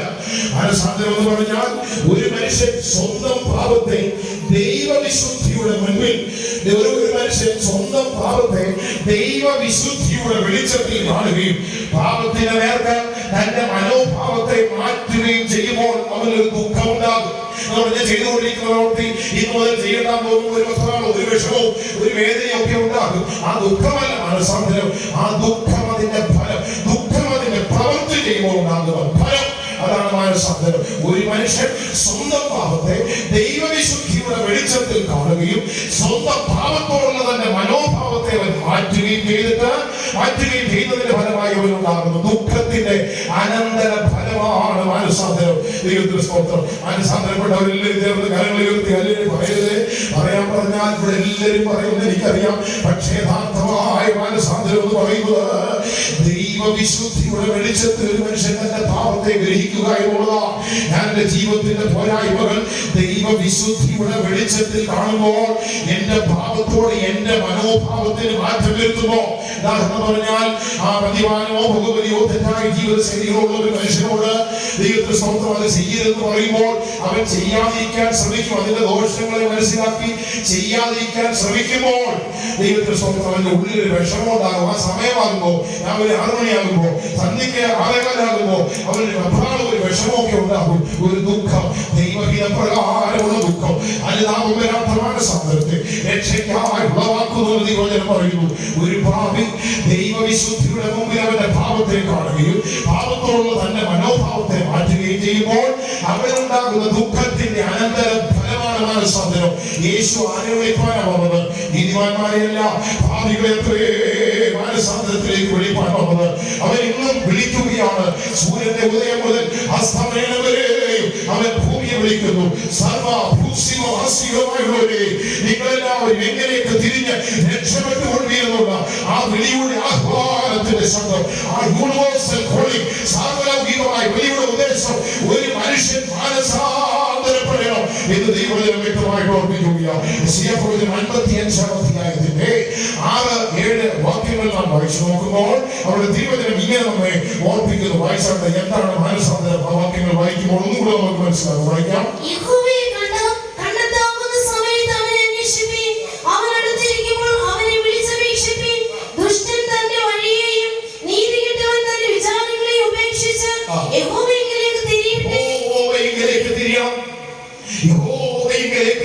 ഒരു മനുഷ്യൻ തന്റെ തെറ്റായ ജീവിത ശൈലികളെ വിട്ട് ദൈവത്തിലേക്ക് തിരിയണം. അതാണ് മാനസാന്തരം. മനസ്സിന്റെ അന്തരം, മനസ്സ് തിരിയണം. അതാണ് മാനസാന്തരം എന്ന് പറയുന്നത്. അപ്പോസ്തലർ 3-ാം അധ്യായത്തിന്റെ 19-ാം വാക്യം നാം വായിക്കുമ്പോൾ തിരുവചന പ്രകാരം പറയുന്നു, നിങ്ങളുടെ പാപങ്ങൾ മാഞ്ഞു കിട്ടുവാൻ നിങ്ങൾ മാനസാന്തരപ്പെട്ട് തിരിവീന്ന് വായിക്കും. വായിക്കാൻ വാക്യം.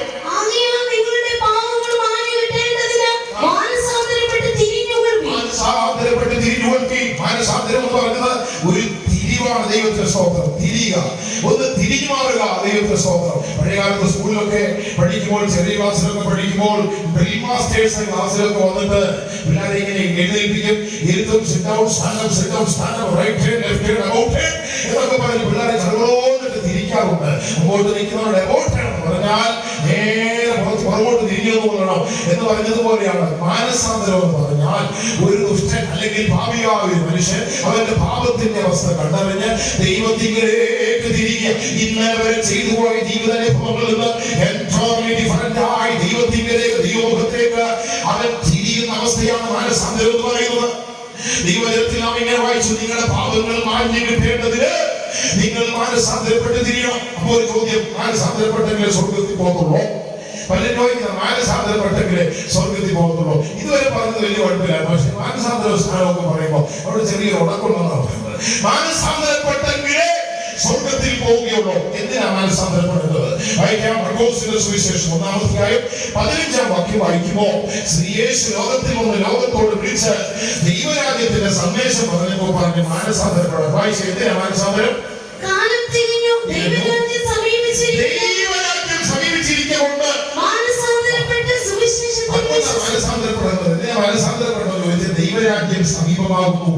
ദൈവത്തിന്റെ സ്തോത്രം. ദൈവരാജ്യത്തിൽ പങ്കുണ്ടാകുവാൻ ദൈവത്തിന്റെ സ്തോത്രം. ഇപ്പോ നമ്മൾ പാർക്കുന്ന ഈ രാജ്യത്തിൽ നമുക്ക് അംഗത്വം ഉണ്ടാകും തെളിയിക്കണമെങ്കിൽ അതിന്റെ രേഖകൾ ആവശ്യമാണ്.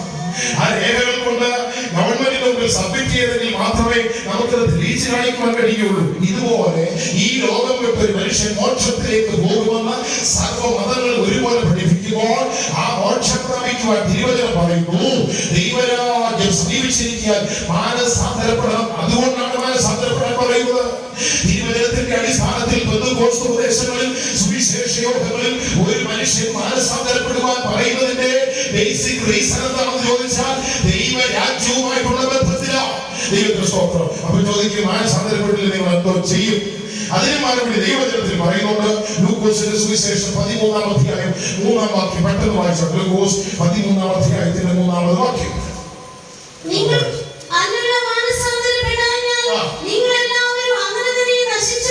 മാനസാന്തരപ്പെടാഞ്ഞാൽ എല്ലാവരും അങ്ങനെ തന്നെ നശിച്ചു പോകും. ഒരു നാശത്തിന്റെ അവസ്ഥ ലോകത്തിൽ മനുഷ്യന്റെ മുൻപാകെ വരും എന്നുള്ള ദൈവിക വസ്തുതയെ നിലനിർത്തിക്കൊണ്ടാണ് വിശുദ്ധ വേദം ഭൂമിയിൽ പാർക്കുന്ന മനുഷ്യനോട് മാനസാന്തരപ്പെട്ട് തിരിയുവാൻ തിരുവചനം പറയുന്നത്. യേശു വന്ന് ലോകത്തെ വിളിക്കുകയാണ്. തിരുവചനം പറയുന്നു, ഞാൻ നീതിമാന്മാരെയല്ല പാപികളെ അത്രയും മാനസാന്തരത്തിലേക്ക് വിളിക്കുവാൻ വന്നത്. ഈ രാത്രി ഞങ്ങളുടെ ഈ ശബ്ദം കേട്ടുകൊണ്ട് നിൽക്കുമ്പോൾ ഏതെങ്കിലും തരത്തിലുള്ള ജീവിത പ്രയാസങ്ങളുടെ നടുവിൽ പാപ സ്വഭാവങ്ങൾ കടിമപ്പെട്ട് നിങ്ങൾ നിങ്ങളുടെ ജീവിതയാത്രയിൽ ഭാരപ്പെട്ട് മുന്നോട്ട് പോവുകയാണെങ്കിൽ നിങ്ങളെ വിളിക്കുന്ന വഴിയുടെ ശബ്ദത്തിങ്കിൽ നിങ്ങൾ ദൈവത്തെ കാണണം. മാനസാന്തരപ്പെട്ട് ദൈവത്തിലേക്ക് തിരിഞ്ഞു വന്നാൽ നിങ്ങളെ മുന്നോട്ട് നടത്തുവാൻ ദൈവം വിശ്വസ്തനാണ്. ദൈവത്തിന്റെ സ്വഭാവങ്ങളിലൊന്ന് അവൻ വിശ്വസ്തനാണ്. അവൻ വിശ്വസ്തയാൽ അവൻ നമ്മെ വിളിക്കുന്നു. ആ വിളിയിൽ അവൻ നമുക്ക് തരുന്ന ദൈവിക കരുത്തുകൾ പലതുണ്ട്.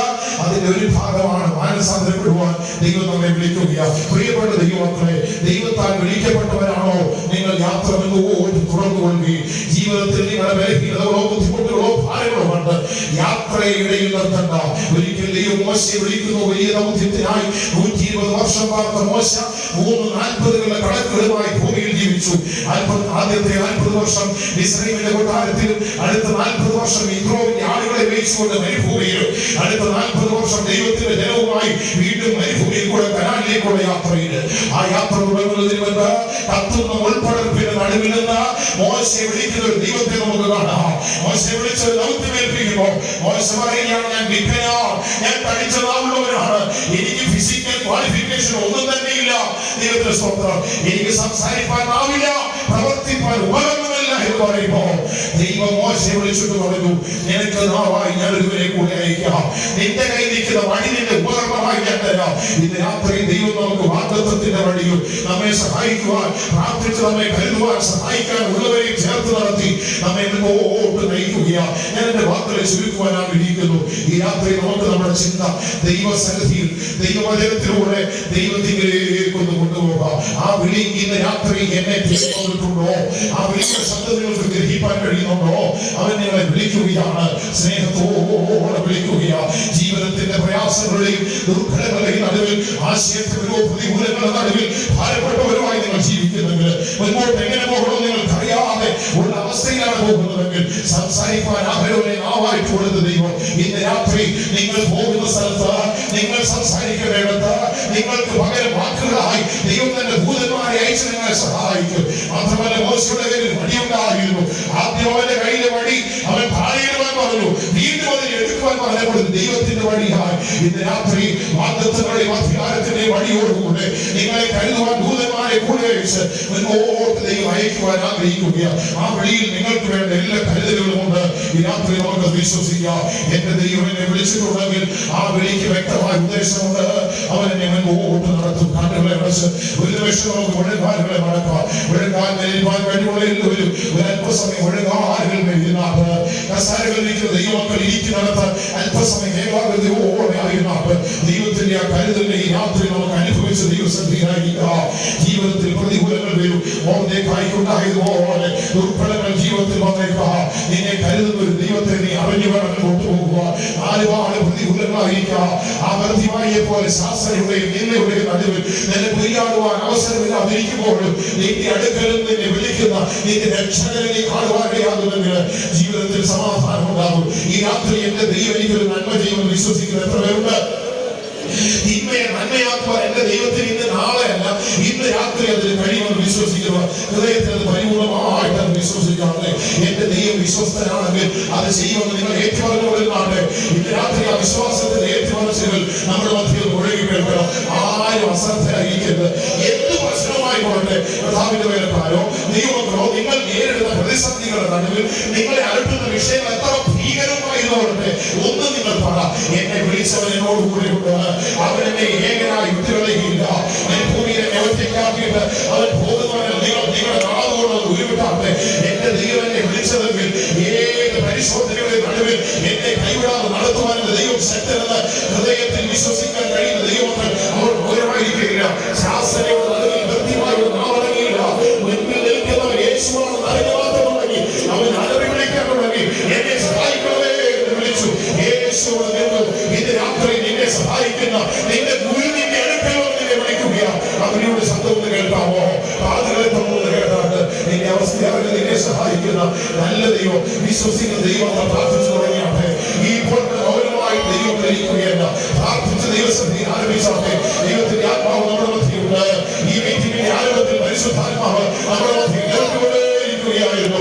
ഈ ഒന്നാമത്തെ രാത്രി യോഗത്തില് ഈ ദൈവത്തിന്റെ ശുശ്രൂഷയുടെ അവസാനത്തേക്ക് ദൈവം തന്നെ വിശ്വസതയാണ് അവന്റെ വിളിയുടെ ശബ്ദത്തിൽ ചില തിന്മകളെ നന്മയാക്കുവാൻ എന്റെ ദൈവം ആഗ്രഹിക്കുന്നു. അത് ആഗ്രഹിക്കുന്നവർ വിശ്വസിക്കുന്നവർ ദൈവത്തെ സ്തുതിച്ചു തുടങ്ങിയാട്ട് ദൈവത്തെ സ്തുതിച്ചു തുടങ്ങിയാട്ട് ദൈവത്തെ സ്തുതിക്കുന്ന ദൈവഭക്തന്മാരാണെങ്കിൽ ഉയർന്നുകൊണ്ടിയ ഈ ഭൂമിന്റെ മതിലുകൾ വീണെങ്കിൽ അവരുടെ യാത്രകളിലെ ദുർഘടങ്ങൾ മാറിയെങ്കിൽ ഇന്ന് രാത്രി വിശ്വസിച്ച ദൈവങ്ങൾ പറ, എന്നെ കരുതുന്ന ദൈവം, എന്നെ സംരക്ഷിക്കുന്ന ദൈവം, എന്റെ ജീവിതത്തിന്റെ നന്മയാകുന്ന മതിൽക്കെട്ടുകളെ തകർത്ത് നന്മയാകുന്ന അനുഗ്രഹങ്ങളെ പഠിപ്പിച്ചേക്കുക എന്റെ ദൈവം ശക്തൻ.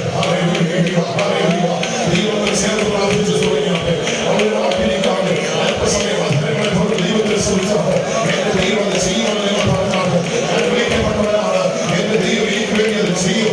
എന്റെ ദൈവം എനിക്ക് വേണ്ടി അത് ചെയ്യും. നിങ്ങൾ ഏറ്റു പറഞ്ഞാൽ വിശ്വസിച്ച് ദൈവസ്ഥ ഏറ്റു പറഞ്ഞാട്ടെ. ആ പറഞ്ഞുകൊണ്ടിരിക്കുന്ന പ്രാർത്ഥനയിൽ അവരുടെ വിശ്വസ്തതയാണ്. അവരുടെ വാഗ്ദത്തത്തിന് വേണ്ടി അവർ പ്രവർത്തിക്കുവാൻ പോകുന്നു.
ദൈവികമായി നമ്മുടെ ഇടപെടിയുണ്ടായി. ഇവിടെ ഇരിക്കുന്ന ഓരോ വ്യക്തിയുടെയും അവസ്ഥകളെ ദൈവം അറിഞ്ഞ് ദൈവങ്ങളെ ഇന്ന് രാത്രിയിൽ ദൈവാത്മാവിന്റെ ഉള്ളങ്ങളോട് ഇടപെട്ടുകൊണ്ടിരിക്കുകയായിരുന്നു. നമ്മെ പൂർണ്ണമായും ദൈവഗ്രഹത്തിനായി സമർപ്പിച്ചു.